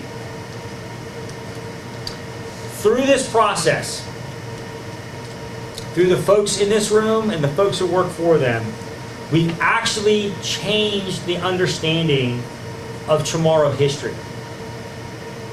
We have been able to look at what was fought in the past and make revisions to that so it is more accurate. And that lays the foundation going forward to more fully understand what has happened here on Guam over the thousands and thousands of years that it's been inhabited.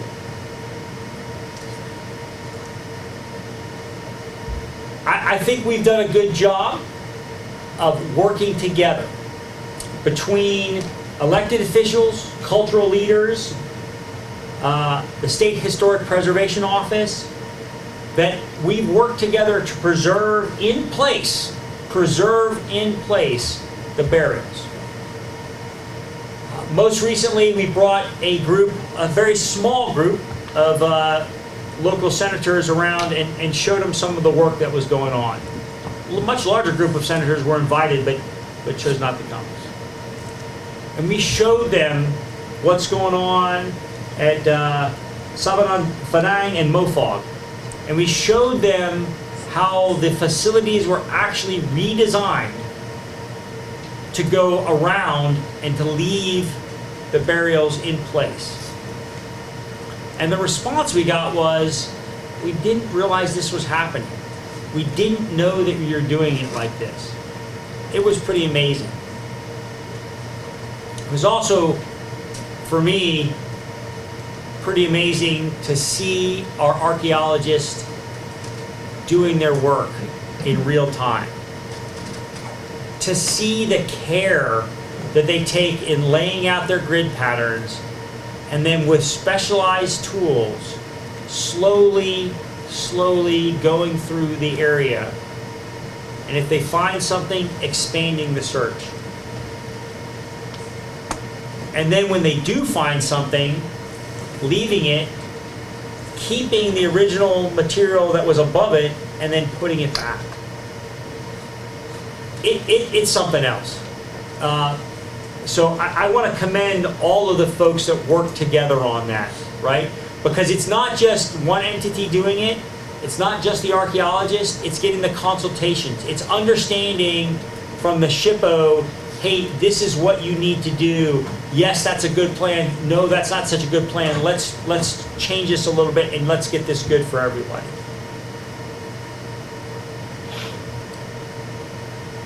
We know sometimes there's environmental missteps. We saw that last year with some of the construction that was going on. And as soon as we were made aware of it, immediate halt to that.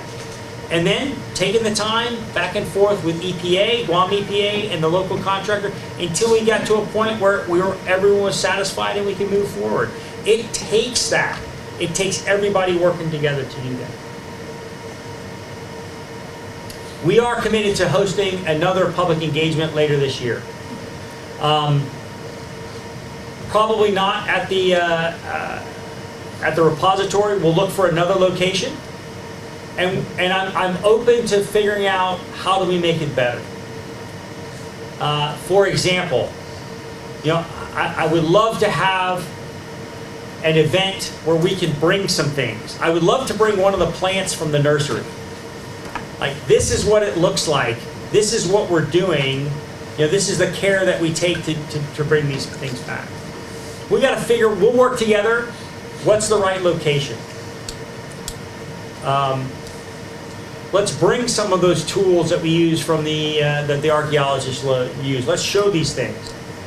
I think there's a lot of goodness in what we're doing to highlight our work, both in cultural and environmental, what we're doing with our resource experts, and how we maintain transparency about our methods and milestones. I'd also like to see us kind of part and parcel with that. I do believe there's some groups that we can invite to take some of these detailed tours that we're able to give on the cultural and environmental things that are going on, right? So, for example, I would like to, potentially invite all of the mayors to come take a tour. Let's show them what's going on. I do believe that we have the opportunity. Maybe we can invite some classes from schools. Let's show folks what's going on. I would really love to see more young people get interested in these sciences. Because as we do now, we have many graduates from the University of Guam that come and work on the facilities, and they are some of the best employees that we have because they bridge both sides. They get the technical skills, and they have the cultural heritage that comes from being from Guam. If we can encourage more kids to get into that and be interested in that from the beginning, that would be fantastic. Hey, folks, unfortunately for me, this will be my last programmatic agreement workshop. I'm departing here in June, late June. And I just want to take a moment to thank all of you for the true partnership and genuine spirit of anaphemalic that has taken place here. And we don't always get along, I get it. There's always going to be some friction. That's okay. It's like a family, right? There's always going to be brothers and sisters fighting. But at the end of the day, we all, I think, want kind of broadly the same goals, right? We have a mission to do to build some facilities. We have a mission to do to protect the environment. We have a mission to do to protect the cultural heritage here. People that wear uniforms like I wear don't have the skill sets to necessarily do all three of those missions. Some of us are really good at building. We have other experts, generally that wear this type of clothes, that are experts in the cultural or experts in the environmental piece. So I think working together is the best way there. I'm extremely proud of the progress that we have made through the dedication of everyone here and all of the people that have been involved in this. I look forward to seeing the island continue to move forward, and that we can together work to preserve the beauty and preserve the culture of this region. So, thank you, Jesus Masi. I'll kind of leave there. I have a few more minutes if anyone wants to ask any questions, or yeah. So I'll open it up to any questions that anyone might have. Thanks.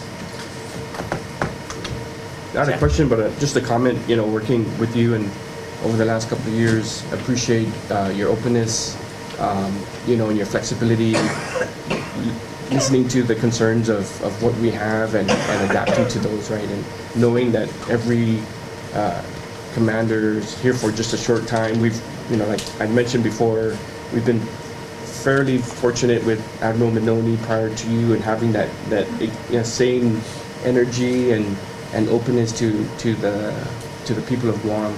So, thank you for that. We may not, bump into you again, but best wishes to you, and hopefully the person taking over will have that same type of outlook. Well, thank you very much. I'm sure I'll see you again. Yeah. So I hope, in fact, I will definitely see you again, and that's great. I've already been. Unfortunately, my successor has not been publicly named, so I can't say the name. But I've already been talking with them about a lot of these different things here. This is hugely important to me, and I know it will be equally as important to whomever comes after me as well. Too. So thanks for that. I did want to say I was pleased to hear about the comments you made about public outreach and bringing people to the site so that they can see. And again, narratives are narratives. They show up whether you want them to or not. But walking classrooms and students and mayors to the site and giving them firsthand sight. It's not secondhand information. It's something that they can see, ask questions about, and that's way more productive. Absolutely. In the end. Absolutely. So, and I think it just removes the politics. And it's people's personal experience about what happens when they go and they see the site's environmental or cultural preservation. That's what sticks in their minds, and then that becomes the discussion. It's not some political narrative. It becomes what they actually sense. I'm happy to hear that. No, I'll tell you what. I won't say who it was, but we brought some folks out to one of the firing ranges, and we've been talking. Okay, there's a berm at the end of the range, and that's what stops the bullets. And it's not going to stop the bullets. And then we brought them out there like, oh wait, it goes up that high? Yes. I get it. It stops the bullets. So your point is spot on, because I could have talked till I was blue in the face about the berm and all this kind of stuff, but until they walked out there and then looked up and saw how high the thing was, that was when you could almost see the light bulb coming on. Like, oh, I understand what we're talking about. Then we walked around to the backside and we showed the butterfly habitat. And like, wait a second. Now so we need to do more of that. And I think there's been a struggle, especially in the construction areas, about how do you do that. As some of the more of the construction gets completed, I think some of that becomes easier, so we can kind of see some of those things. But the last tour that we went on, where we brought some of the senators around, the team did an amazing job, but you could see there was so much information that you gained by just being there. And then when you can see it, you can understand the difference. And that's what we're really committed to. So that's where I want to get the public access thing right. And I know there's going to be some struggles there, but I think we can go approach some particular groups and get them and say, okay, let me show you what's going on. Let me do this. You can ask any questions that you want. We can show you these different things going on, right? I think that's wildly important. And even, I talked about the butterfly habitats, but it's so much more than that. When you get the folks to show you the habitat and show you all of the parts and pieces, okay, you build the habitat. So there's a bunch of rocks that go into it. Okay, that's the rocks that the 8-spotted butterfly like to be. But they don't just like the rocks, they need these particular plants, so we put the plants in there. Oh, but wait a second, the deer like to eat those plants. So we need to get rid of the deer because they eat the plants, and we need to make sure the deer can't get back in to eat the plants so that the butterflies can do there. And then, oh, by the way, if you have a natural butterfly habitat way over here, and you have one over here, the butterflies can't go back and forth to improve their DNA and for crossbreeding. So what do? You put the habitats in, it's like a butterfly trail. So now these butterflies can work their way over to these ones, and these ones to these ones, and so now the two tribes can cross-pollinate there and crossbreed, and and so now that strengthens the ability for that species to survive when you do these things.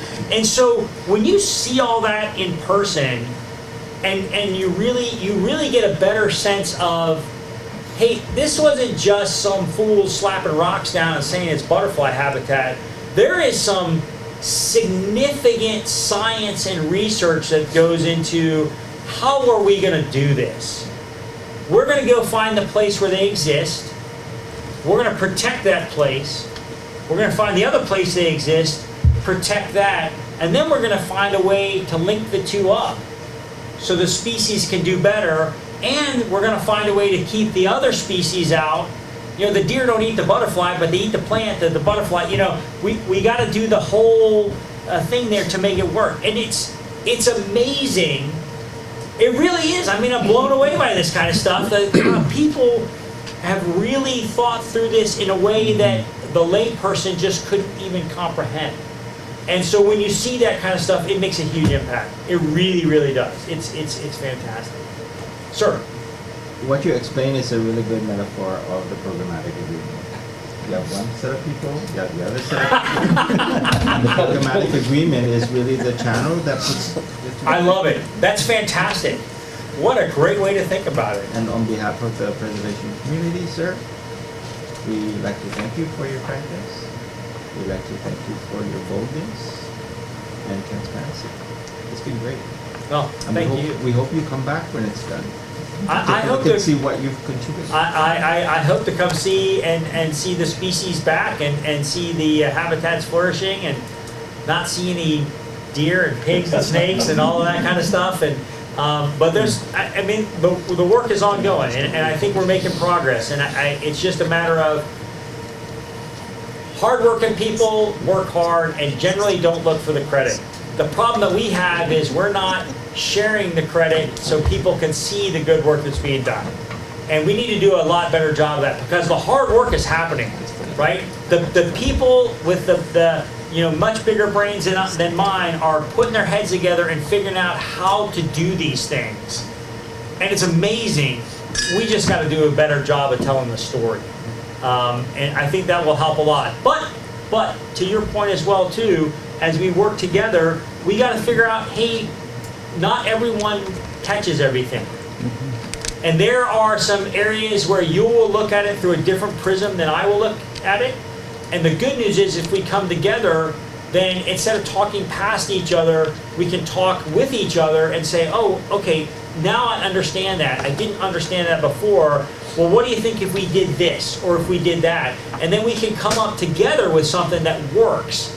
Like, okay, this is good. Let's do these good things. Excellent. All right. Fine. I am probably taking up too much of your time for people that need to be doing work. But I appreciate everyone coming together for this. It's enormously important. Enormously important. And I think there's ways that we can do it. I want everyone to.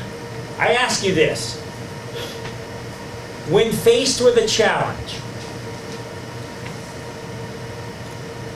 if your response, instead of saying no because, if you could say yes but.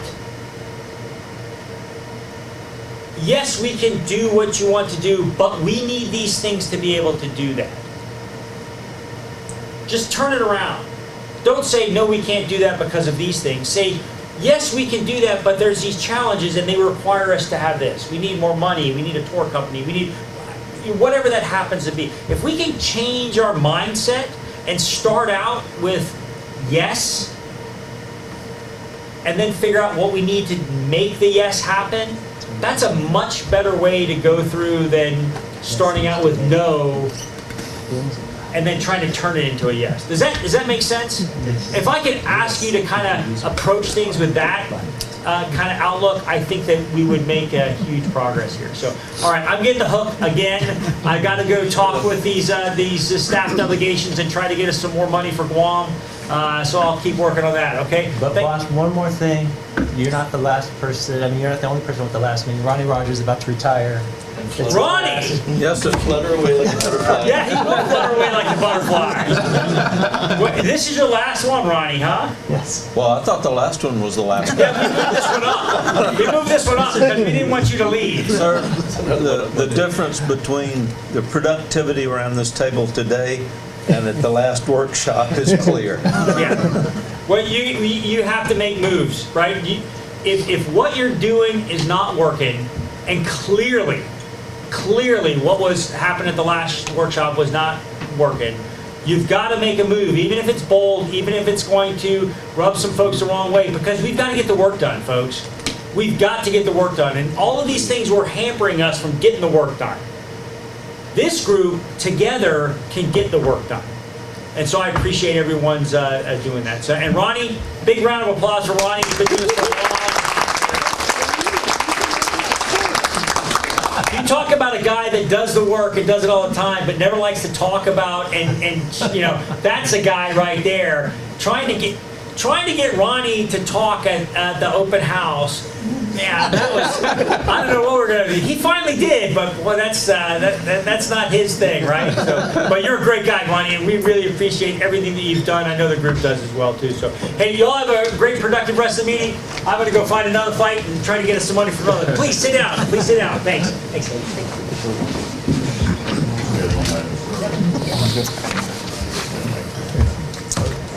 Shall we try to get back to the Guam synthesis? It was good timing though, right after our Yeah. speech, you know, it's unfortunate he didn't get to hear it, but he reiterated all of that, so. Okay, Carly, are you still on the line? Hey! I take it you can hear me? Yes. All right, wow, I've got to follow that. No pressure. No pressure at all. So I'm just going to take it from the top since I'm not sure where I got cut off. So let's just talk about the original requirement in the 2011 PA for the Guam synthesis was to produce something standalone that synthesized all of the efforts to identify and evaluate historic properties. The 2018 version, the first version of the synthesis that came out, was geared toward historic preservation professionals.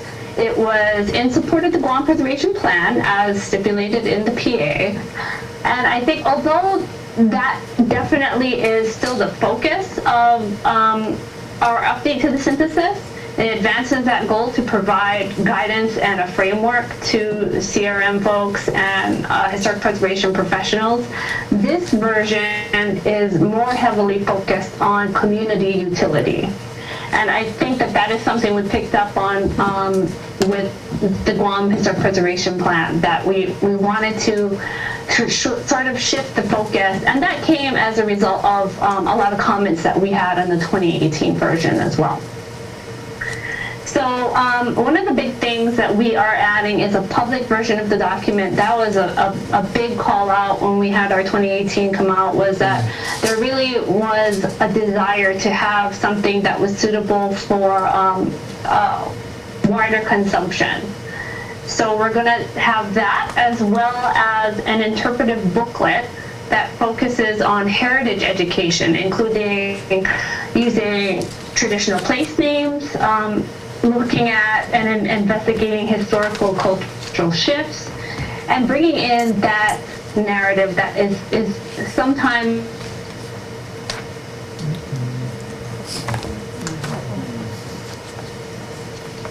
Carly, I don't know if you know this, but we can't hear you now.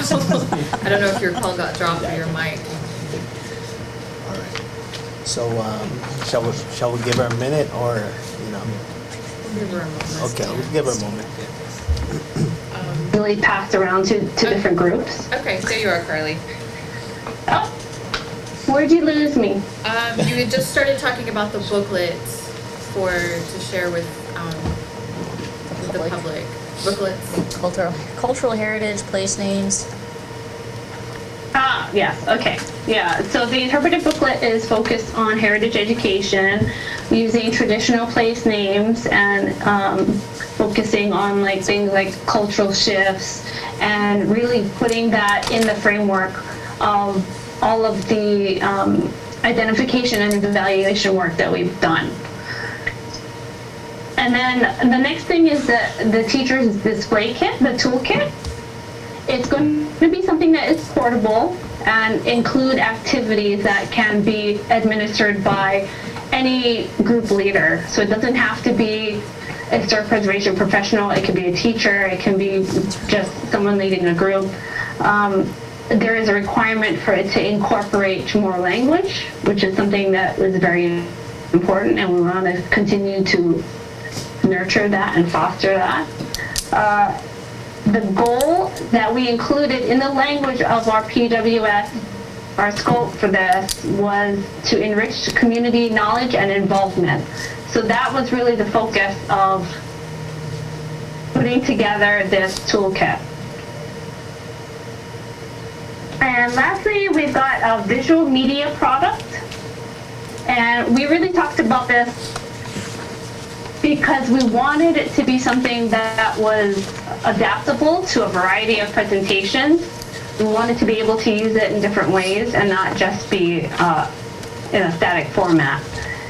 One request that we got was for it to be thematic and not chronological. Sometimes those can feel so mechanical to go through a story being told in a linear manner like that. And so I think that that was a really good suggestion that we got. And so we incorporated that into the scope as well.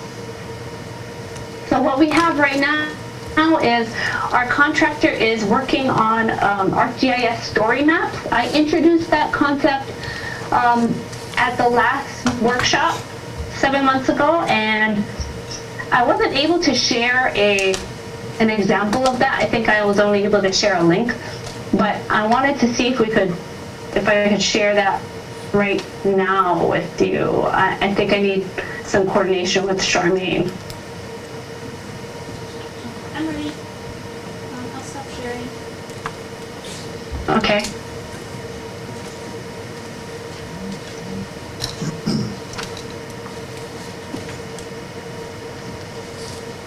Okay, now let me see if I can share this.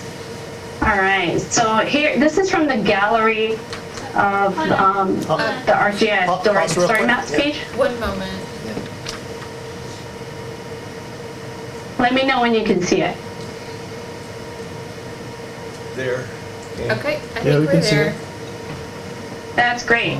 Okay, so this is an example. They have a gallery full of, I think, probably hundreds of examples, but I saw this one and it sort of spoke to what I want to explain about our idea to have it like laid out thematically and tell this amazing story of what's happening with Guam and everything that we've found out through the archaeology, and then tying that to really the culture. And so this is for the Nansemond tribe. This is over in Virginia. And this is kind of how it's laid out on ArcGIS on the story map page. So you can see how it incorporates maps and information, and it tells a story, and it just goes through different aspects.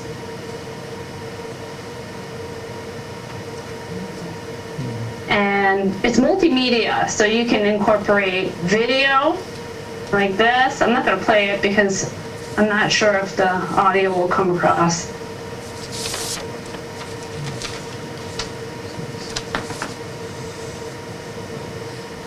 And it talks about archaeology, and it incorporates indigenous knowledge. So it's an amazing tool, I think, and it can be adapted to all kinds of usages. you can use it on different types of devices.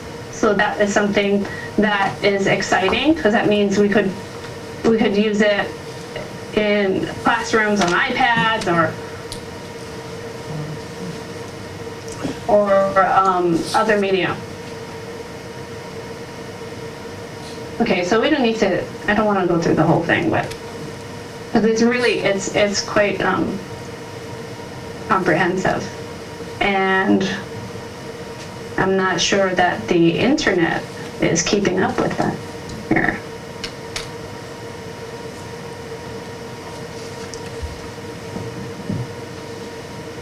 Oh, okay. Anyway, I just wanted to share that with you guys. I will stop sharing that now. Charmaine, you can put the slides back up. So Carly, we had a question from Patrick earlier, trying to link some information to the Guam synthesis. Could we jump to that right now?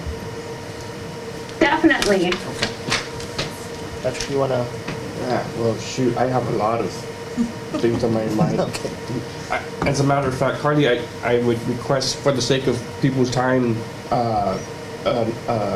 forthcoming deep dive into this topic, because there's a lot of connections that need to be made from a GovGuam standpoint, from the old synthesis standpoint, right, and how we evolved from the first one, because that was very comprehensive, and now evolving into this version. So I really want to take a much deeper dive, and then the initiatives of different types of surveys and GIS visions from the government standpoint, right, from GovGuam. So I don't want to bore you guys on that stuff, but definitely want to, do a deep dive meeting with Carly within the next week or so.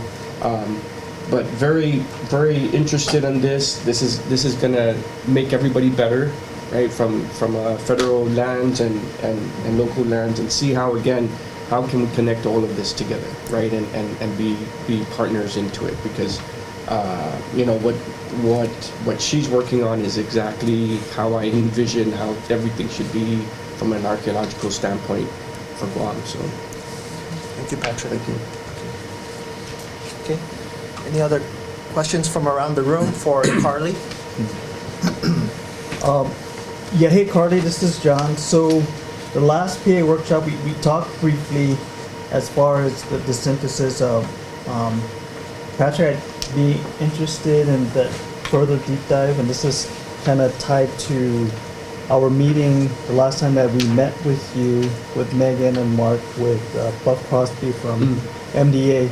So I think there's a lot of opportunities now that we've sort of seen, we took a peek of the Section 106 consultation schedule for MDA. So we're already floating some ideas on what a remnants of a PA could look like for that particular action. So I think there's an opportunity here to kind of build on this synthesis, because the MDA action also has built into their consultation package some surveys.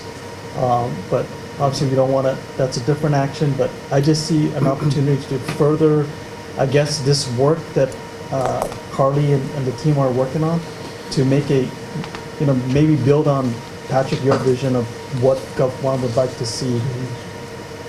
Yeah, I do have a question as far as timelines are concerned for this one.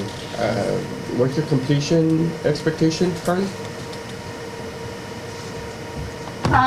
I think we have about 1.5 years on there, but I mean, of course, we plan to adjust that depending on the current work that is taking place, because I think you mentioned this earlier, we do want to incorporate the current work that is being done out at J755 and J001B. So we want to make sure that we can start incorporating that as soon as those draft results come in. But you're looking at 1.5 years to complete, or? Yes. Okay. But with the caveat that we may extend that. I see.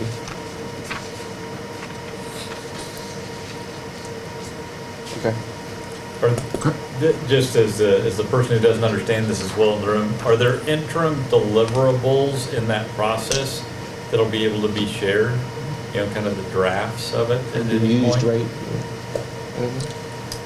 I would defer go ahead, Carla. Oh, sorry. Yes, there are deliverables, and I incorporated a series of planning meetings so that we could get progress updates along the way, as well as incorporate our feedback into each product that is being built for this. Yeah. So Carly, I think the follow-on question is, for the products that we talked about today, will there be deliverable or delivery schedules that are sort of staggered for certain products that can be available earlier and can be used earlier? Could we set goals to get some of the earlier work products, through the process as soon as they're finished, rather than waiting to, certain arbitrary milestones along the way? Sure, yeah, definitely, we can work with that. Any other questions? I think I do want to say, and this is part of the working group part of this, is that we have the work plan out right now for review with the Shipley's office, and I think that it's open for comment until the 21st or so, Patrick. So I'm not sure where you guys are on that, but if we're going to meet in the next week, maybe we can go over any points that you have during that meeting. Okay. Go ahead, Joe. And then the second bit is that we had a request from our contractor who's working on the synthesis to use Shipple's library in order to figure out if they're missing any reports. So they've done a lot of work to try and work with the firms and the DoD installations to get reports.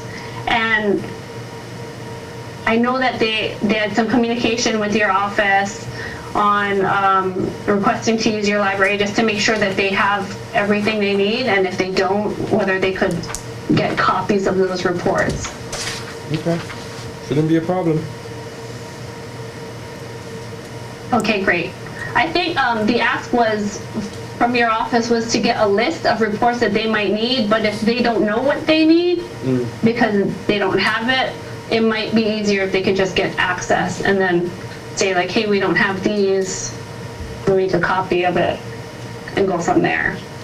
Carly, sorry, John Mark Joseph here. What we asked for was a list of what they had where we could compare it to what we had, and then that way we could say, okay, you don't have these and we don't have these, that way we can make the swap there. But we needed the list of what they had to where we compare it with their list. We can give them a list of what we've got, but we'd like to know what they have too. That way we can compare it and be on the same page. Okay, that works great. I think that should be no problem. I provided a list of reports of them recently, so I think that they're probably working on compiling that first before they come back with their list. Joe, did you have a question? Yeah, I don't have a question, but I have a suggestion. I know you put up that website. Well, the Guam Preservation Trust, with funding and support from the National Trust, completed this project almost similar to your teacher's toolkit. If you want to go to that website, it's called estoriata.org. estoriata.org. It's actually looking at 20 historic sites on Guam and working with the teachers to develop the narrative, working with musicians to develop songs about that sites, and working with cultural dancers to choreograph the story with dance. It is a great project. And teachers love it, so you can check that out. Thank you. That sounds great. Yeah, I'm just verifying the website right now on the chat to make sure I've spelled it correctly, and I will definitely check that out. Thank you for that. Okay, great. I've got confirmation that I spelled it right. Thanks. All right. Okay. Sorry, Leslie. Next up was the discussion of the Guam Census and Public Access Plan. I know we've talked about them pretty extensively. If there's any lingering questions or discussion, otherwise we can move on.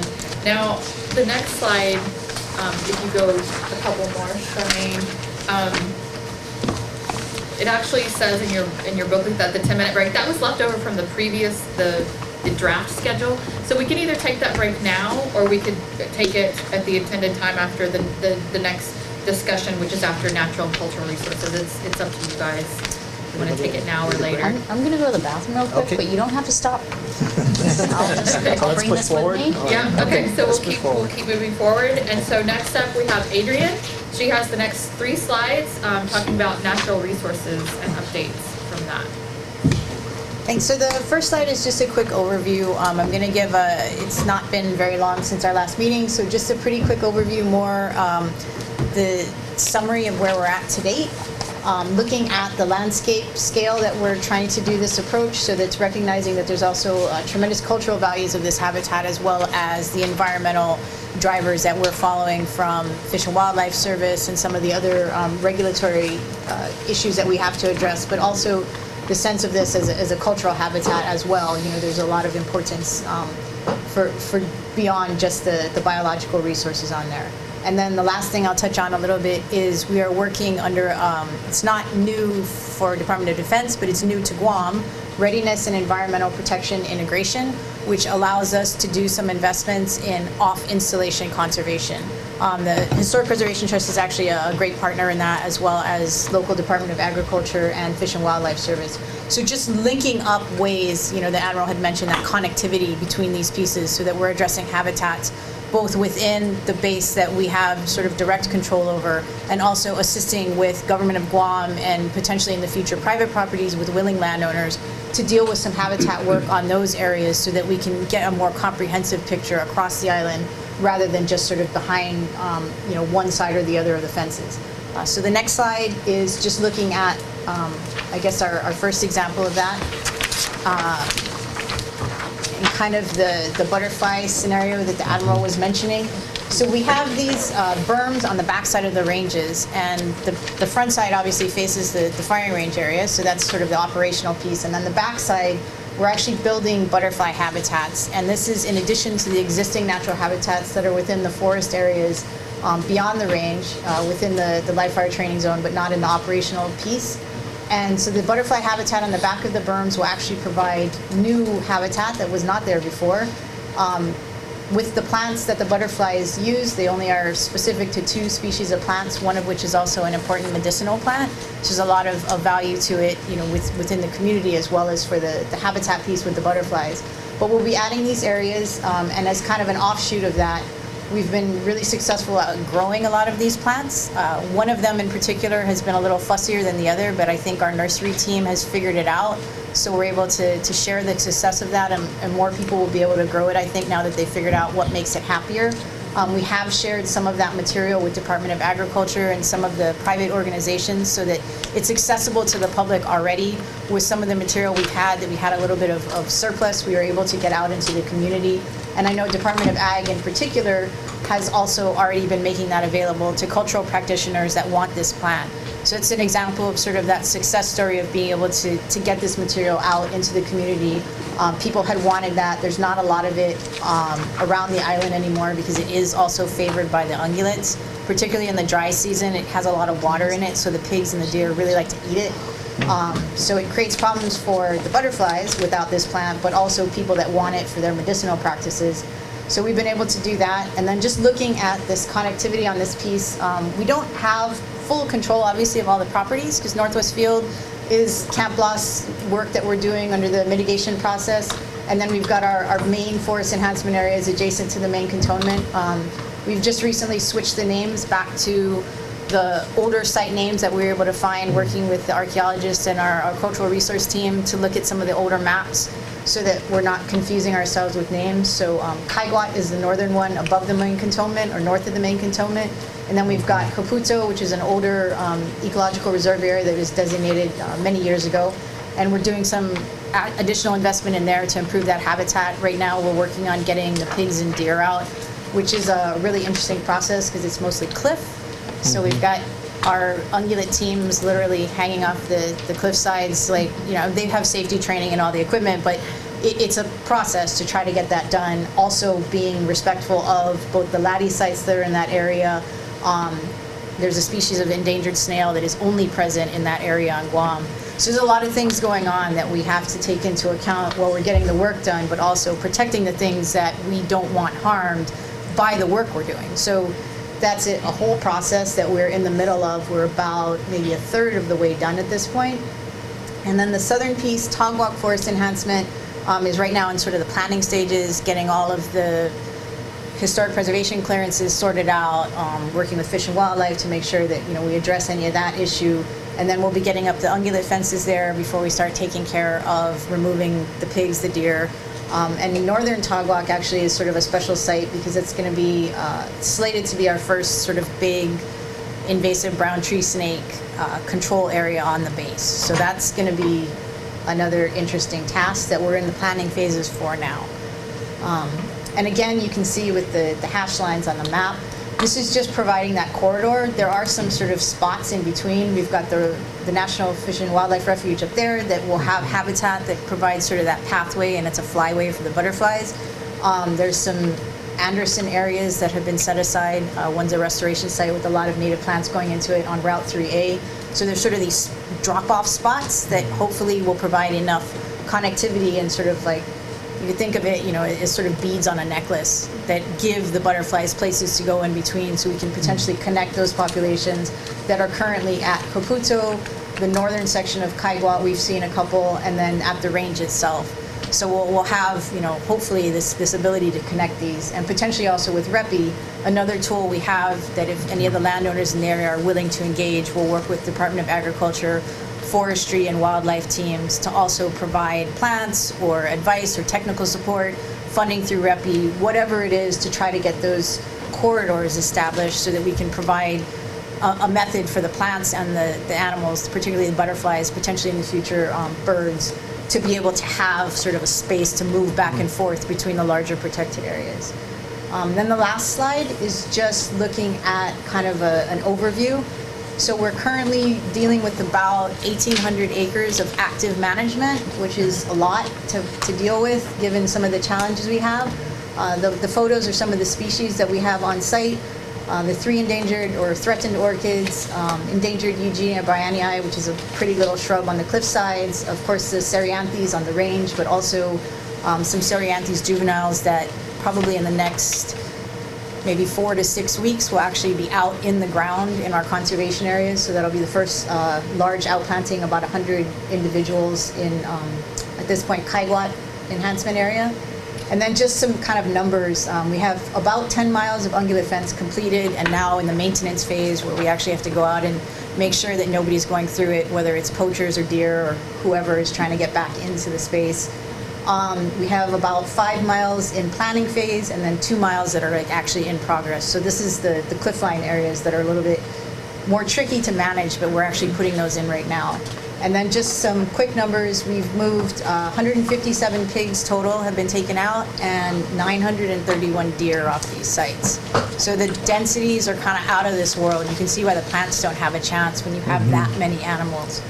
We do try to provide the carcasses to people who are interested in the meat as much as is possible. We don't want to make decisions about who gets this stuff, so we work with Department of Ag and the mayor's offices, and they coordinate with families and people, sometimes the hunting community that used to use the area, whoever it is that the local government team, you know, we work with to figure out how that meat gets distributed. We did have a lot of challenges during COVID because a lot of this work was happening at the height of that pandemic. So we weren't really able to get as much of it out just because of the health restrictions. We're doing a little bit better now that that's sort of not as much of a thing, although we still have to be careful, right? We can't give people carcasses if we're unsure if the animals were not healthy or if it's in a really remote place on the installation and we can't get it out in time for the meat to be still good, right? Like there's a lot of health concerns. But we have donated close to 200 animals out of that, mostly deer. People pretty much generally don't want anything to do with the pigs. We also are working just on the side of this. We have a project that will start this summer to do large-scale ungulate control feral pig removal in Dededo. So it's outside of the Camp Blas area. We'll also help out some of Anderson's conservation areas that are affected by kind of this potential increase in pigs coming from off the installation. So that's a 4-year project over about 1,000 acres in Dededo. We're working with the mayor and the agricultural groups to locate where the traps will be and how that's going to work. Also working with Department of Ag, helping them to upgrade their nursery so we have additional plants. We share information back and forth on what's working for species, and then they will be able to have their nursery upgraded to do some additional plantings, primarily down south, but also probably in the next 5 years, moving into limestone areas in northern Guam as well. So that's just kind of a quick snapshot of where we are, and happy to take any questions when we get to that section. I think one more update first. Okay. All right, so. All right, we'll move on with Charmaine. She has multiple slides to get through, focusing on the discoveries and any updates from the last 6 months for each of these projects. So, Charmaine? These are the updates for projects listed here from the last 6 or 7 months following the September PA workshop last year. So I'll go through each project the next slides.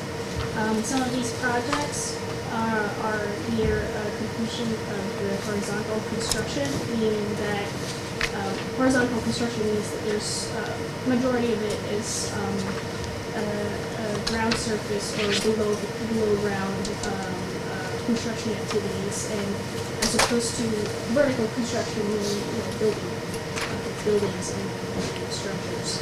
So examples of this would be vegetation removal, installation of utility lines, roads, and construction of roads and sidewalks. J001B Utilities and Site Improvements project is near completion of its horizontal construction. Archaeological monitoring here is in place per the 2018 resolution agreement. Since September 2022, there are no new discoveries, and all archaeological investigations have been completed. HR 26 on the west end was the last HR mitigation area to be completed, and that was initial finds were pieces of arm bones that were discovered during vegetation clearing. And upon further investigations, no associated bones or burials were found. And so the remaining ones are on the east end, which Hetty talked about earlier. Those investigations have also been completed and are currently in the process of being written up for a fieldwork letter report. And those, of course, as Hetty mentioned, will serve both ways. And if you could speak up just a little bit more from the side of the room. Oh, sure.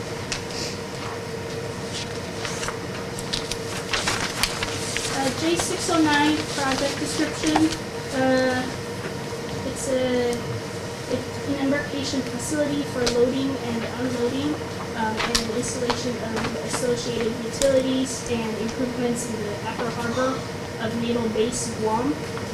We recently submitted a PA memo for the construction with a determination of no historic properties affected.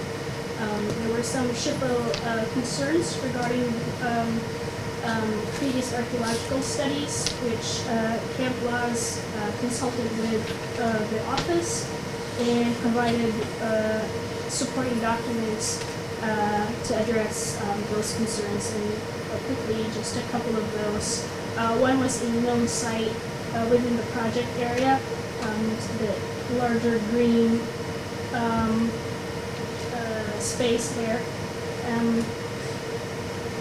And we went through that report and found no record of the site, so we provided a full technical report to the SHPO with all the maps and all the studies done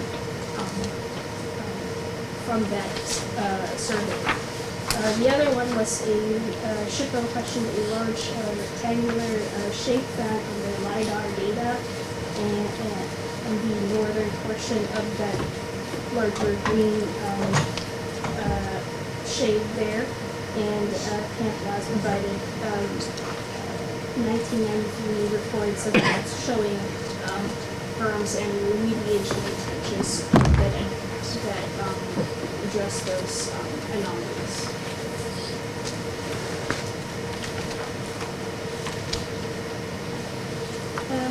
J755, the urban training complex at Anderson South, also near completion of its horizontal construction. Archaeological monitoring is also in place here per the 2018 resolution agreement. Archaeological investigations have been completed here except for HR 15, which, as Eddie mentioned earlier, is a recent discovery discovered during monitoring of the vegetation periods. And as Hetty mentioned, no construction work will be done at HR 15, so that will completely be avoided.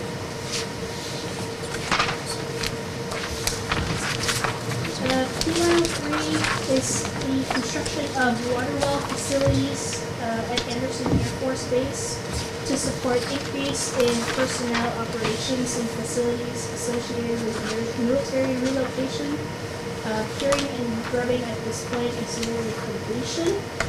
And this is also under the 2008 resolution agreement obligation for archaeological monitoring. Since September, we have one discovery. This was found during vegetation clearing. It was about 2 centimeters or less than an inch of a fragment, bone fragment, and we notified SHPO, and we continued with our standard operating procedures, treating human remains in a non-burial context, and found out post-field that the bone was decayed. So we submitted that to the SHPO and returned the area back to the district.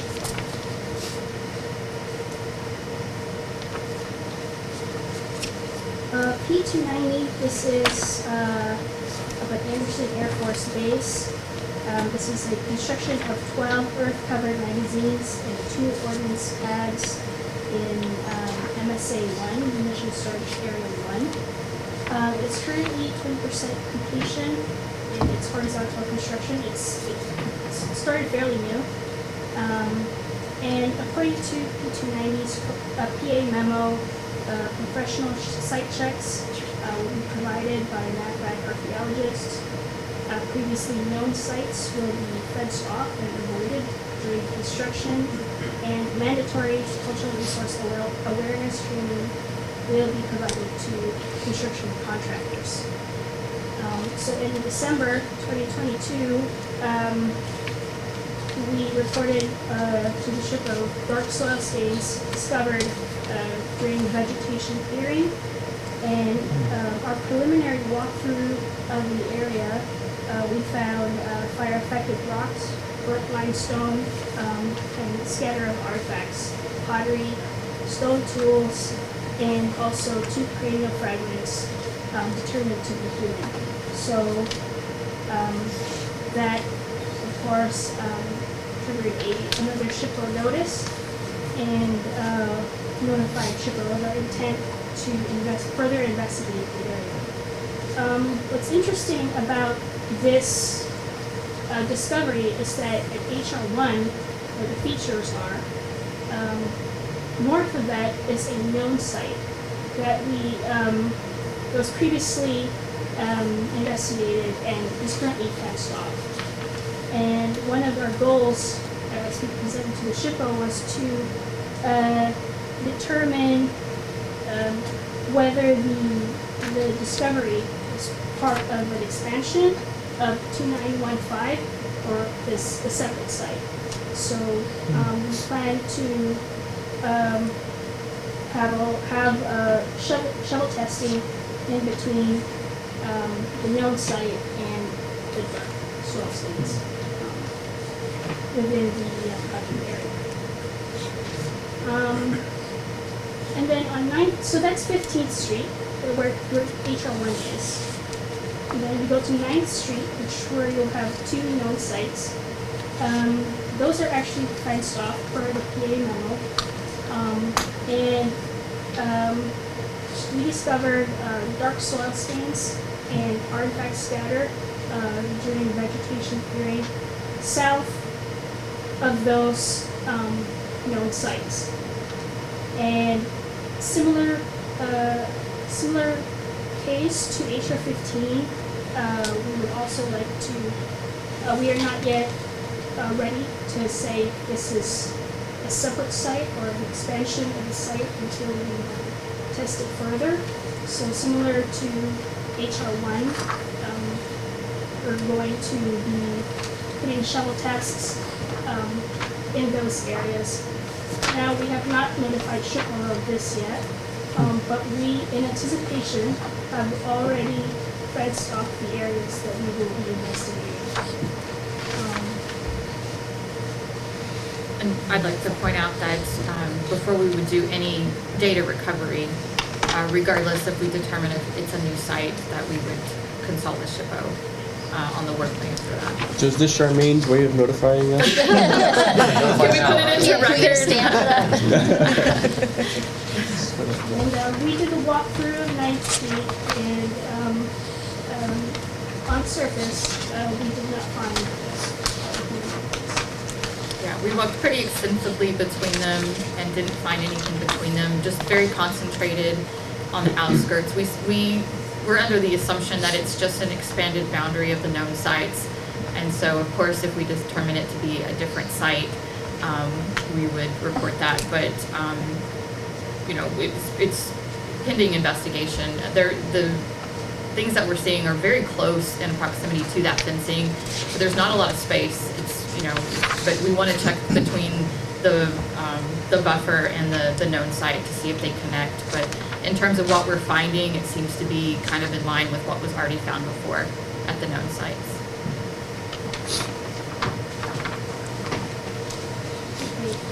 P608, this is a construction of 8 covered magazines, the Ordnance Annex, which is that yellow square on the bottom part of the map, and the ordnance pad at Erodi Point, which is the blue square on the upper half.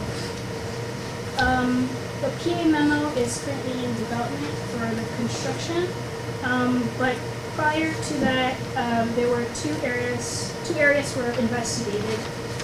Parsons Road, which is this map here, and then Lower Kitts Road, to the southeast of Parsons. So those were the 2 areas that we were looking at.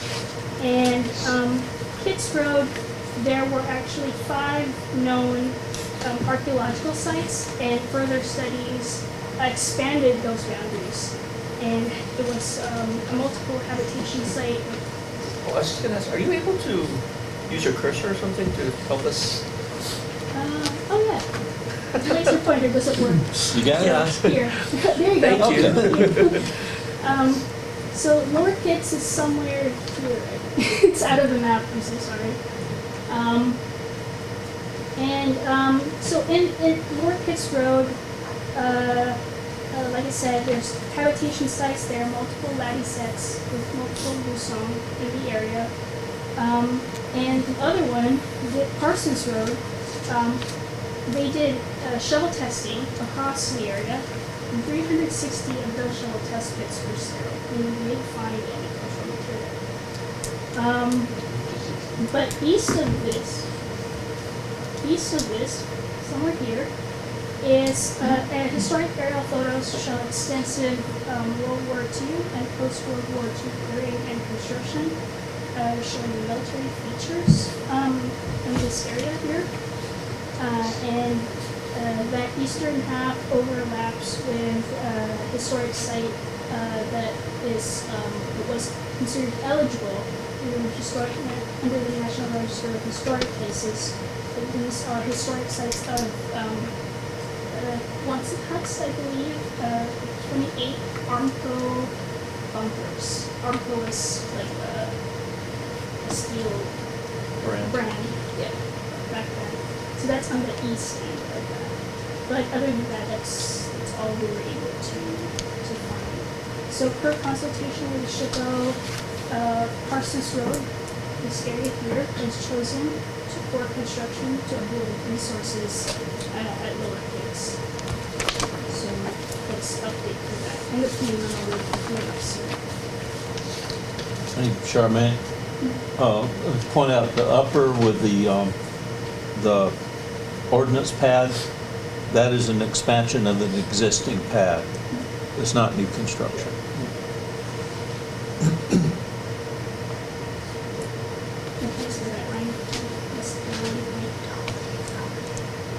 Okay, P745, this is the U.S. Fish and Wildlife Service Facility relocation. This is the Guam National Wildlife Refuge Facilities at Virginia. The archaeological survey was completed last year. It was reported during our September PA workshop. And data on that will be used for the environmental assessment to prepare National Environmental Policy Act documentation. We are also going to begin soon to consult with SHPO on the planning level of geotechnical work.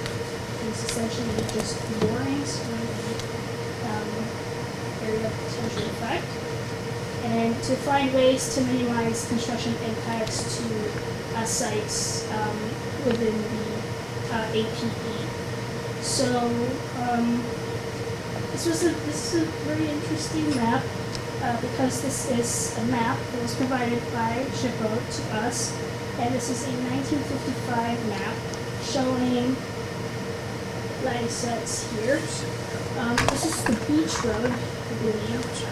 This is the current beach road where you go out and park the cars and all that. And then this is an old Jeep trail, this established trail. It's like a walking trail now. And there's a slope there, if you can imagine, that leads to the edge of the fence. All right. Right. That's not English. Okay.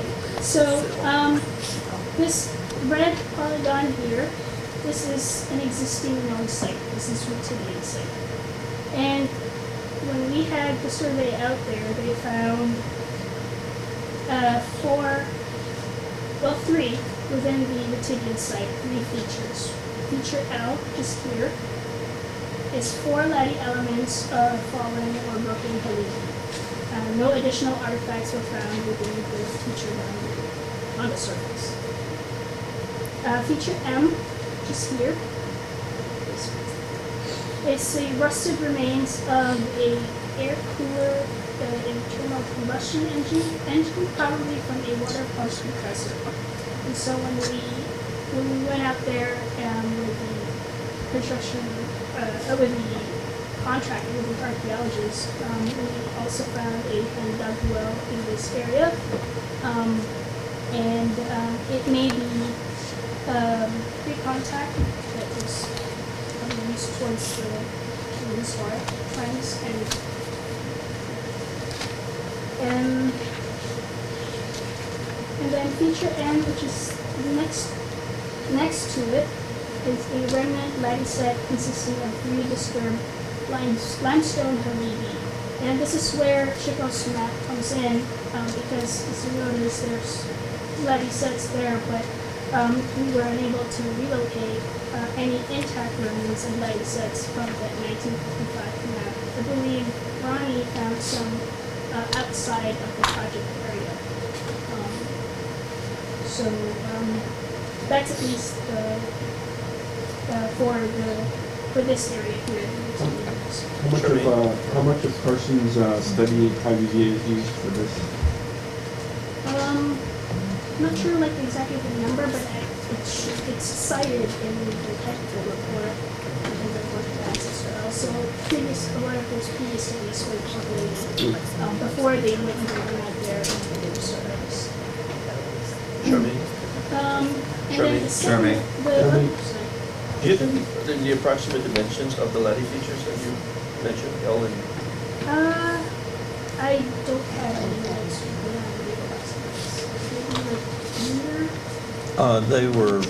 They were not intact. They were not in their original locations.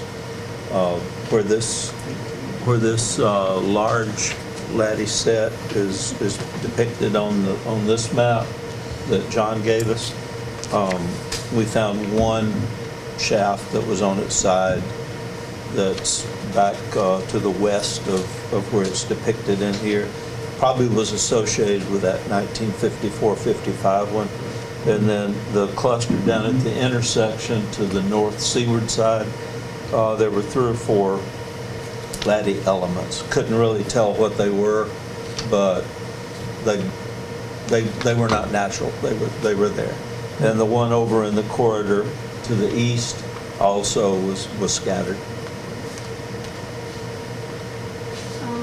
And then there's one site. This is now outside of the Resilient District. Going up. I think this is Uru now. We're going to Uru now. So site 1 is 6 stone features with no associated artifacts. This whole area here is karst. So they were either no digs or just very shallow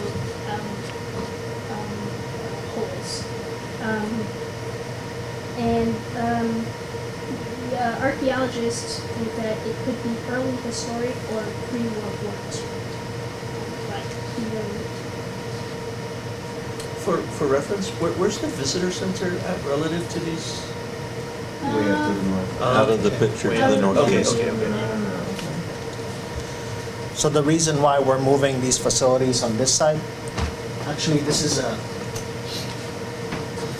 where the surface danger zone is. Yeah. So all the relocated facilities must be outside of the surface danger zone. And to be clear, when he says surface danger zone, that doesn't mean that's where the bullets go. When we calculate a surface danger zone, we have the edge of where we think the bullets are, and then we also add a buffer zone to it. Right. So that's already incorporated. So this is moving everything outside of what's actually a buffer zone to make sure it's extra safe. Is that determined by a certain percentage of the radius, or? It's in the, through all the years of firing projectiles, we've got the mathematical calculations and all the publications that show based on the projectile itself, what type of ammunition is used, how far it goes to include the skip factor and where likely they're to go. So then they plot out where all the rounds would land, and then they calculate an extra zone just in case there was some type of anomaly that was not calculated to guarantee that we're completely empty. So the current,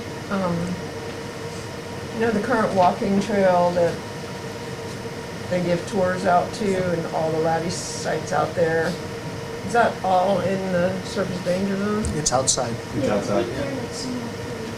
The lattice trail? Right? It starts Yeah. where you see the reservation and it goes all the way through and from there. What the caves? Caves, It's within.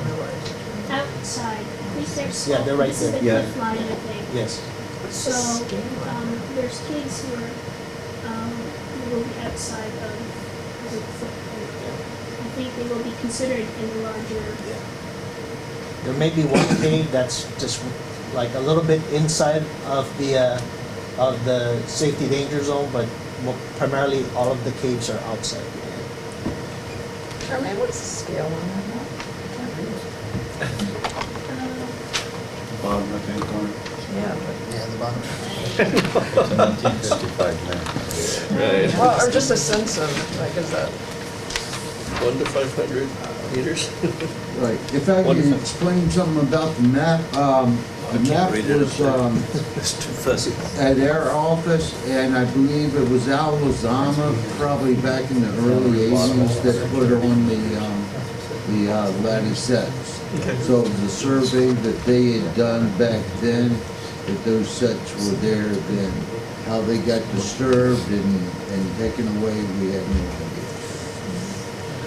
idea.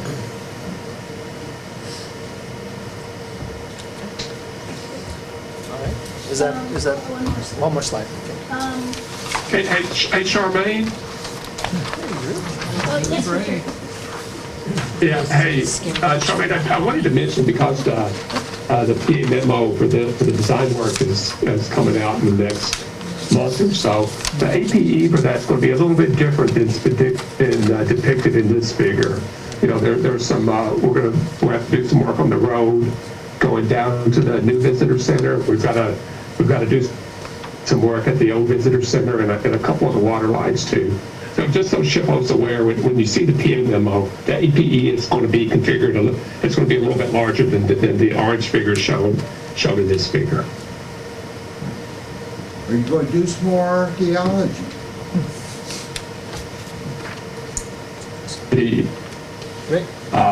Yeah, I think the plan is for monitoring your design work. Yes, the answer is yes. Okay. And then last slide for me, this is the P715, P735 range complex. P735 is this larger land here. This is a recent overlay of a satellite image of the area. The reason why it's a bit weird here, it's captured in different dates, so it's one way to put together. But P735 multi-purpose gun range, the grading cut work is near completion, as you can see from here. And per the 2020 resolution agreement, archaeological monitoring is in place. No known discoveries, no new discoveries since 2023. I mean, it's been a while, I guess, new discoveries.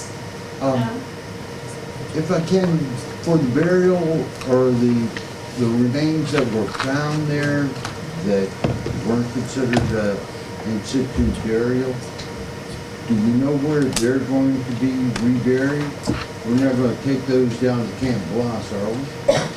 So for this particular location, John, I think there's some further discussion that needs to be made, because I've noticed a shift in the SHPO's recommendations, i.e., you know, like if we're so far geographically, you know, from the main base, would it be appropriate to just, you know, lay to rest fragmentary remains that were found here in this vicinity? So we're open to that discussion.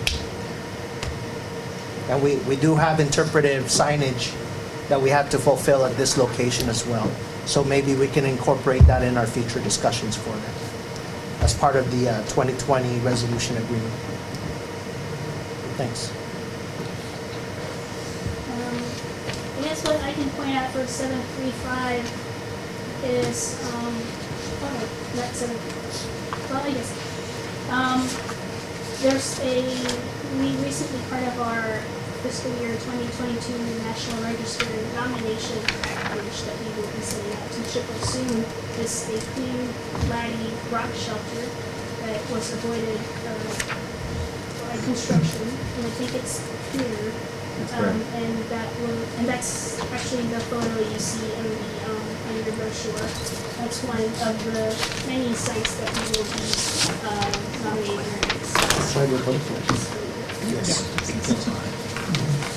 You guys are connected. It's like it's planned. And of course, P715, this has also been reported in the last PA workshop, and those ranges have been completed for stakeholders here in the area. And that's all I have for CR updates. Thank you. Thank you, Charmaine. Do we have any questions or discussion for natural or cultural resources? I did have one question. You said that the rock shelter was one of the nominations for that was upcoming. What are the other ones? The other one is actually the front cover. This is the trail. Oh, the trail. It's really cool running. And I went up there and it's just trails. And one of this is going to be nominated into our fiscal year 2022.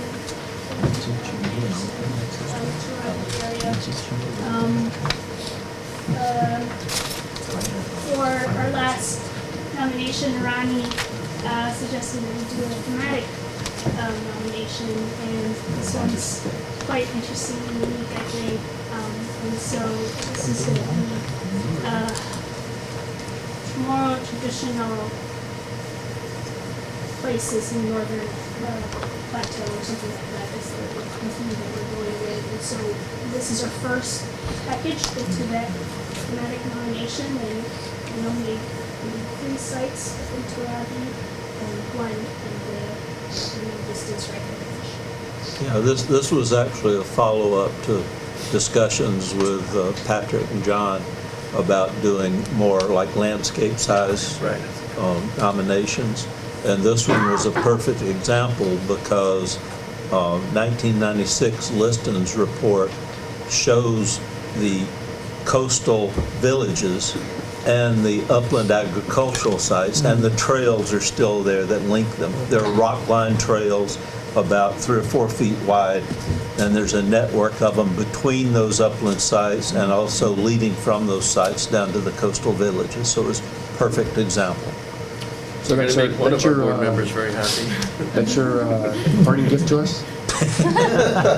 So for the full birds, this concept again, you know, even from a National Register of Historic Places concept was always specific to a specific location, right? So what we're trying to do is expand that thematic approach and view that it's more than just this cave and it's more than just this quarry, right? So same thing as far as what we're doing with what I would hope we do with the public access is, you know, expanding that to MPS and the civilian part and have, you know, one piece of an area, whether there's a fence dividing or not, right? So, you know, in that case, it's expanding that view from a ancient perspective.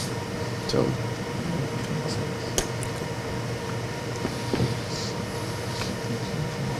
All right. So next was built in was that last break. Do we need to take a break? Let's take a break. I could use a break. So, take a look. But let's gather up so that we can finish up our agenda. Thank you. It's too cold in here. Yeah. Okay, so while people are finding their sandwiches and finding their seats, I'm going to go ahead and open up the discussion on how well is the PA working. And I'm aware of a lot of these issues myself, just coming in November. Problems with just hiring a SHPO liaison to work at the SHPO's office. The CRI and public access plan websites and things like this, the continued issue of transparency. And so I want to open it up to the room for ideas. First of all, identifying the issues, but also some really good ideas for combating some of these problems, some solutions. Patrick? I'll start. Yeah. All right. So as we all know, on the government side, and this is nationwide, the shortfalls of archaeologists, right? Every state is hurting. You guys are supposedly hurting too, but not as much as me, right? With that said, I guess my question, and I totally understand the difficulty of recruiting, but in the 11 years, and I know this is nothing new, but I just wanted to put on record that, you know, we've had a SHPO liaison for about 2.5 years out of the 11, right? So, you know, and with the construction just about being done from a horizontal standpoint, can we get quote unquote credit of those times that we didn't have a SHPO liaison, right? So I'm not expecting an answer today, but I definitely need to put that on record as far as, you know, what the agreement was. I think, you know, quite honestly, having one person as part of the PA was far and away what was needed to begin with, let alone only having 2.5 years of a warm body in that seat. And so that will be number one as far as my concern, and I know we have a table full of innovative thinkers. Mark, we've spoke about some, right? But I just wanted to annotate that for the record, and then hopefully we can continue to think of innovative ways of how we can work together on that, especially with the MDA position forthcoming. The other thing, okay, we've addressed public And these are access. just suggestions, these are just a few items. Yeah, transparency. I don't know, I mean, 11 years later, I think we've adjusted fire accordingly and on the big ticket items, as far as especially with what the original intent of this meeting was, right? And how we evolved from there into more transparency, back to a meeting like this, and then how we're going to get this information. I too will have a captive audience next week, and I will be briefing this meeting to them as well, that being the Guam legislature. So, some of the big ticket items here will be briefed to the senators next week. Suggested improvements, I guess I just said that, right? Let's start again with the MDA concept. Let's not lose focus as far as the deliverables that we have for this PA. Let's finish strong, and really have already we've learned a lot about Guam history, with, good, bad, and different as far as the build-up is concerned. We've learned a lot of the historical rewrite of our people, so that's what I have. Megan? Just out of curiosity, I understand that we haven't been successful at providing a full-time liaison through the cooperative agreement. I'm just curious, as a person who has fulfilled the liaison role, are you including the years that the Navy has provided a warm body in these 2 years? How is that valued to your office? And is that a value? Every assistance is valued. Yours and Hetty's and currently Charmaine's. And that's great. I'm thankful for that, right? And no, that's not included in the 2.5 years. So I'll go back to my archaeology math and add that to the I'd appreciate that. just because we but are. even that, right? I mean, they're held to you guys, right? Mhm. Yeah. We'll have something, and then I gotta go back to work next week, and then it's not it helps, but I have no control over that. Yeah. Right. No, understood. So, Understood. Yeah. Just hoping that it does help. Sandwich? Go ahead, John. And I was eating the sandwich, hopefully to keep my mouth shut. But that not be the case. And the fact that it is like the repository was done for the cumulative effects for Guam. That's why the repository was built. The time that is missed in that office with the Navy liaison has been compounded over time. And it has become just a massive, Patrick looks at my desk and he's like, what's wrong with I you? can't even say the word, but you get the feeling. And I look at my desk and I go, Time to check out. it's like, I feel like walking out and checking out at any point in time. It is that much on my desk. And I challenge any one of y'all. I got a coin in my pocket, come to my desk, let me see how long it will take you to read those reports and write those opinions. I'm writing one now. I'm on my 3rd page. I'm on my 5th page of comments. So it is, I'm just wondering when my heart's going to explode. Because, it is that much, but it is compounded over time. And I just wanted to let you know that that's why I was trying to eat the sandwich, because I'm trying to keep my blood pressure down. But there's a lot of work out there. There's a lot of work coming not only from the military, that's kind of the easy part. We're kind of working, the PA's kind of working, we got some bumps here and there. But when you start talking about the outside and what is coming in, it's tenfold because people want to be here. It's kind of like eBay compared to Quadrant Atoll or Roy Moore. You know, there are more people on eBay than, you know, it's the most densely populated place in the world. That's what we're kind of getting here. It is building fast because of the military presence and whatever, you know, the money that's going to be. Definitely the cumulative effect is extremely, you know, visible and felt. And this has gone on the national level too, right? And but we haven't gotten any more of an increase from our grantors with National Park Service, right?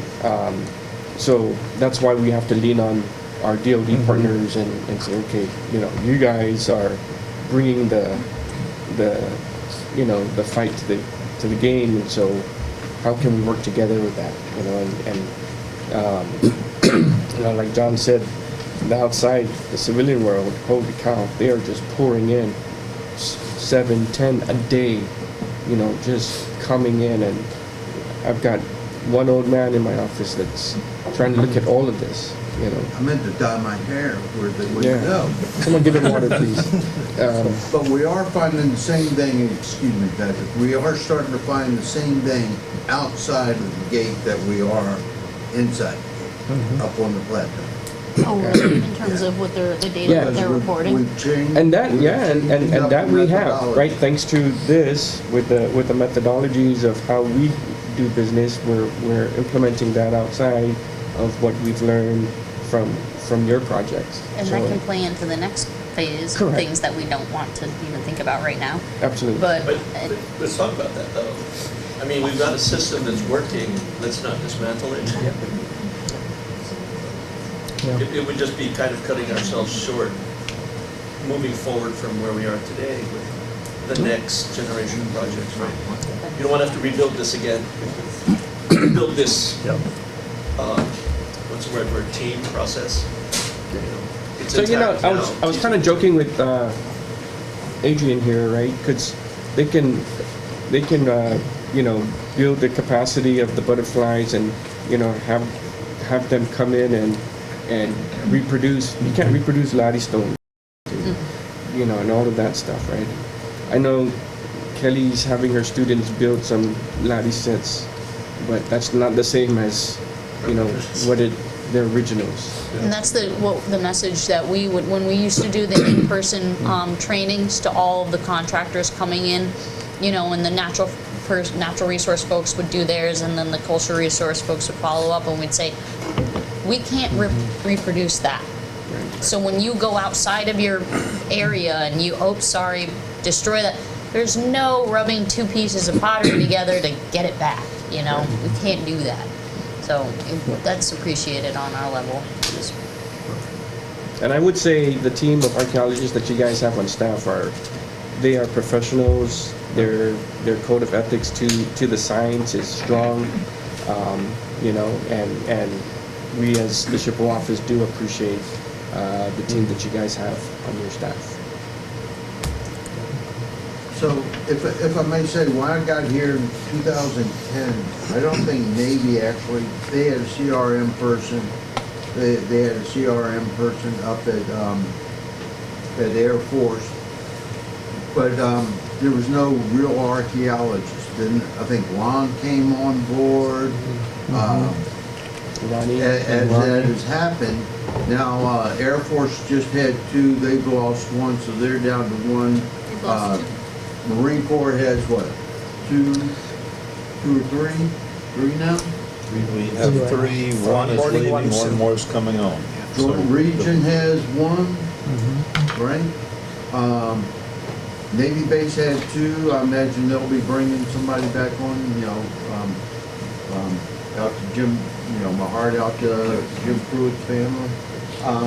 But so The military has picked up probably 6 or 7.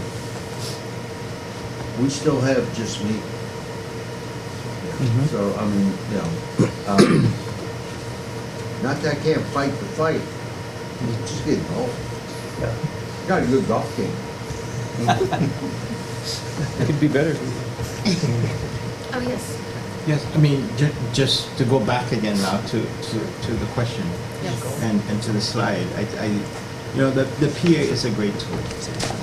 It is only a tool. It's really up to the folks to use that tool.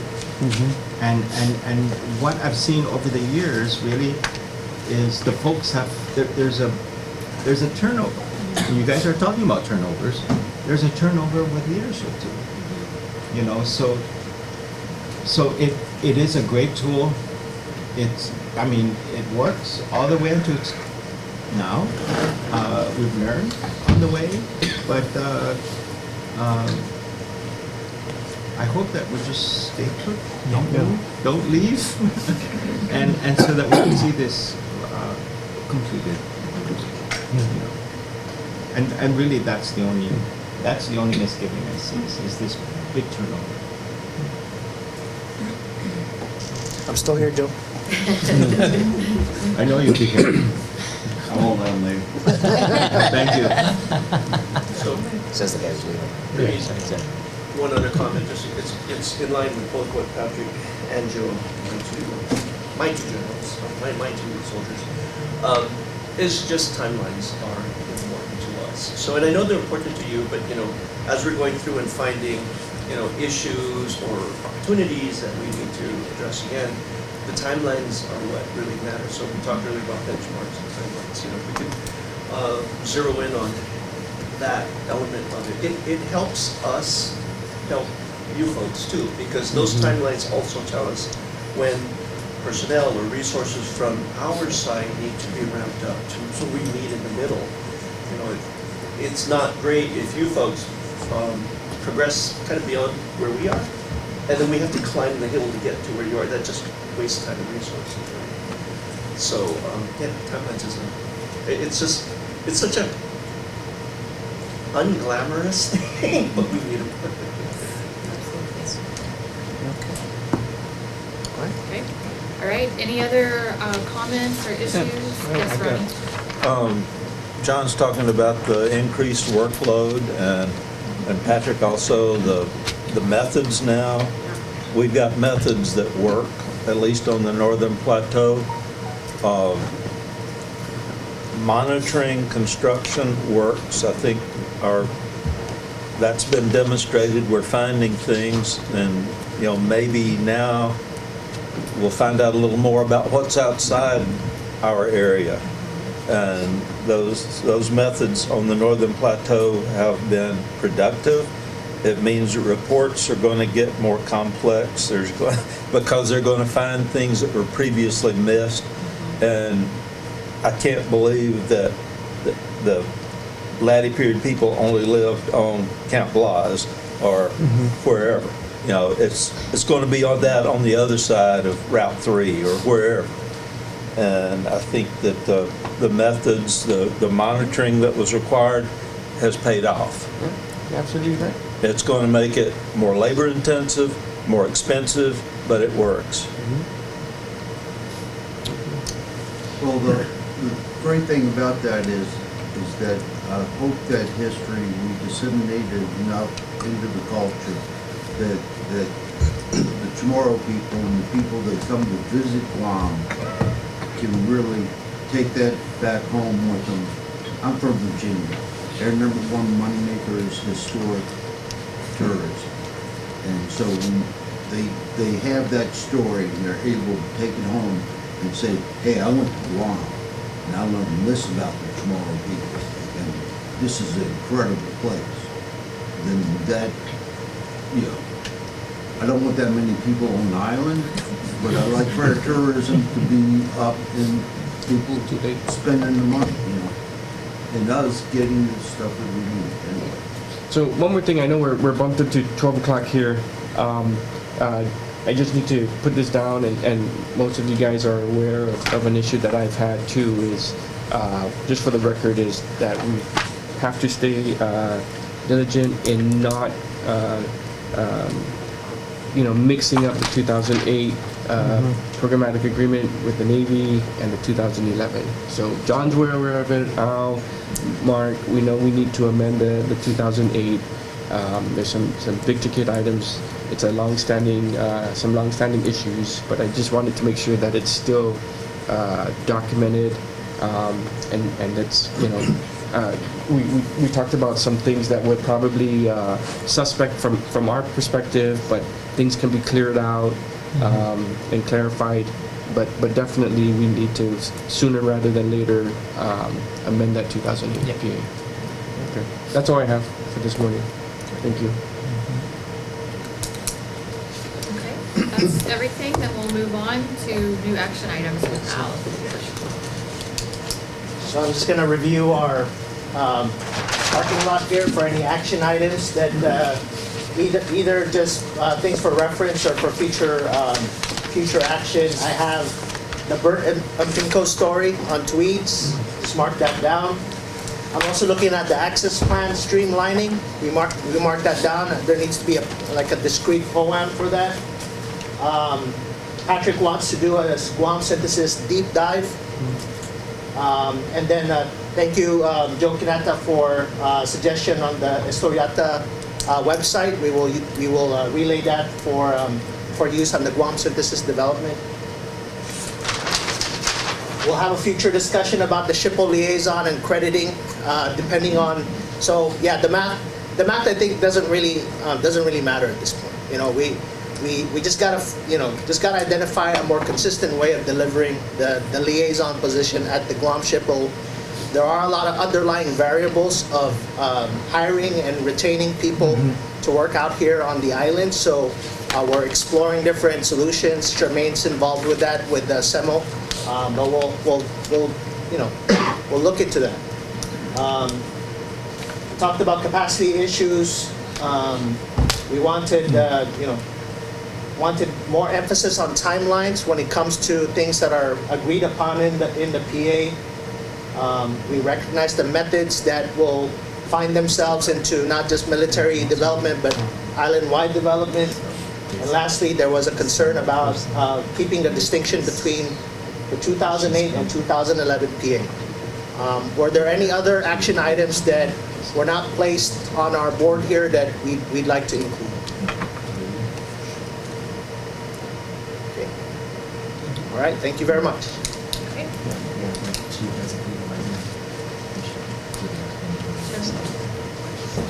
If we could go into the next slide for the summary of the workshop. The items that we covered today include action items from last meeting, the comments from the January open house for the public, the progress of the creation, burial treatment plan updates. We talked extensively about the public access plan, the 2022 Guam synthesis, and natural and cultural resources updates. And then finally, of course, how the PA is working and how we can improve on it, and new action items. I would like to talk about, just real quickly, about the next few months, what we look forward to. We do have a few consultations planned, the P290, 15th and 9th Street that we talked about, P745 out at Retidian, and J0081 is another project. Also, speaking on the Guam synthesis, we wanted to talk quickly about the Guam SHPO to involve other people in the Guam synthesis in terms of how we get the information out. Because right now it's between us and the SHPO, but to share that information, share the results with other people, how we can get that out to other entities that we want to get feedback. We would like to get ideas from you guys as well. So right now it's just between the two entities, and we want to figure out some ways to open that up. Get out of the bureaucracy. Sure.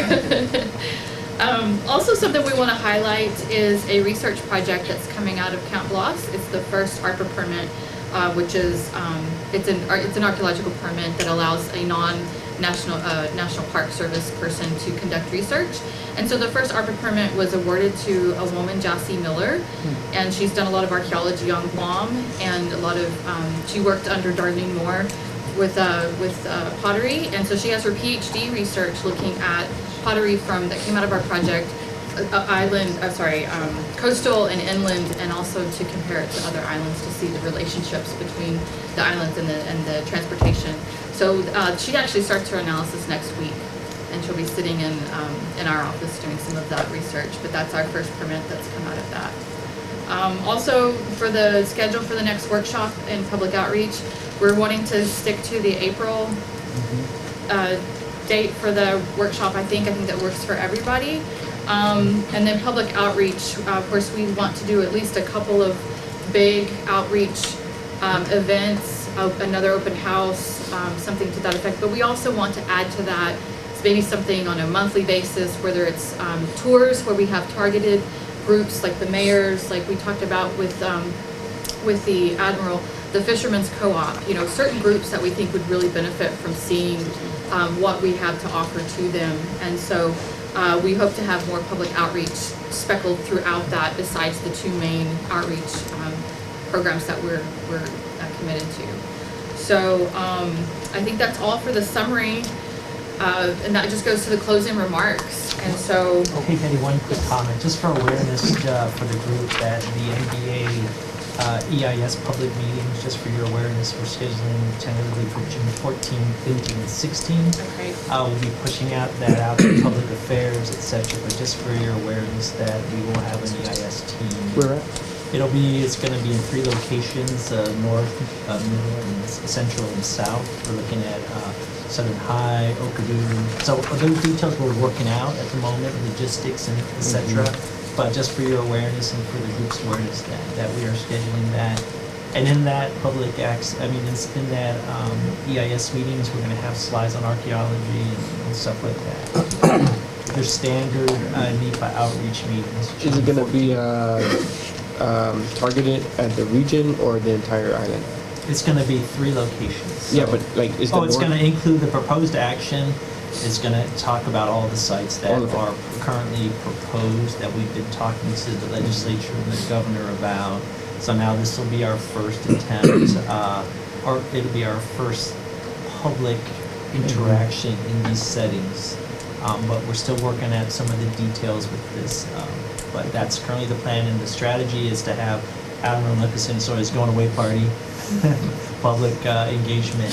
So it's strategically placed right before he departs, because we do want him to be out in public with the new Admiral to sort of transition the public outreach. So that's where's he going, by the way? Oh, Yes. Norfolk, Virginia.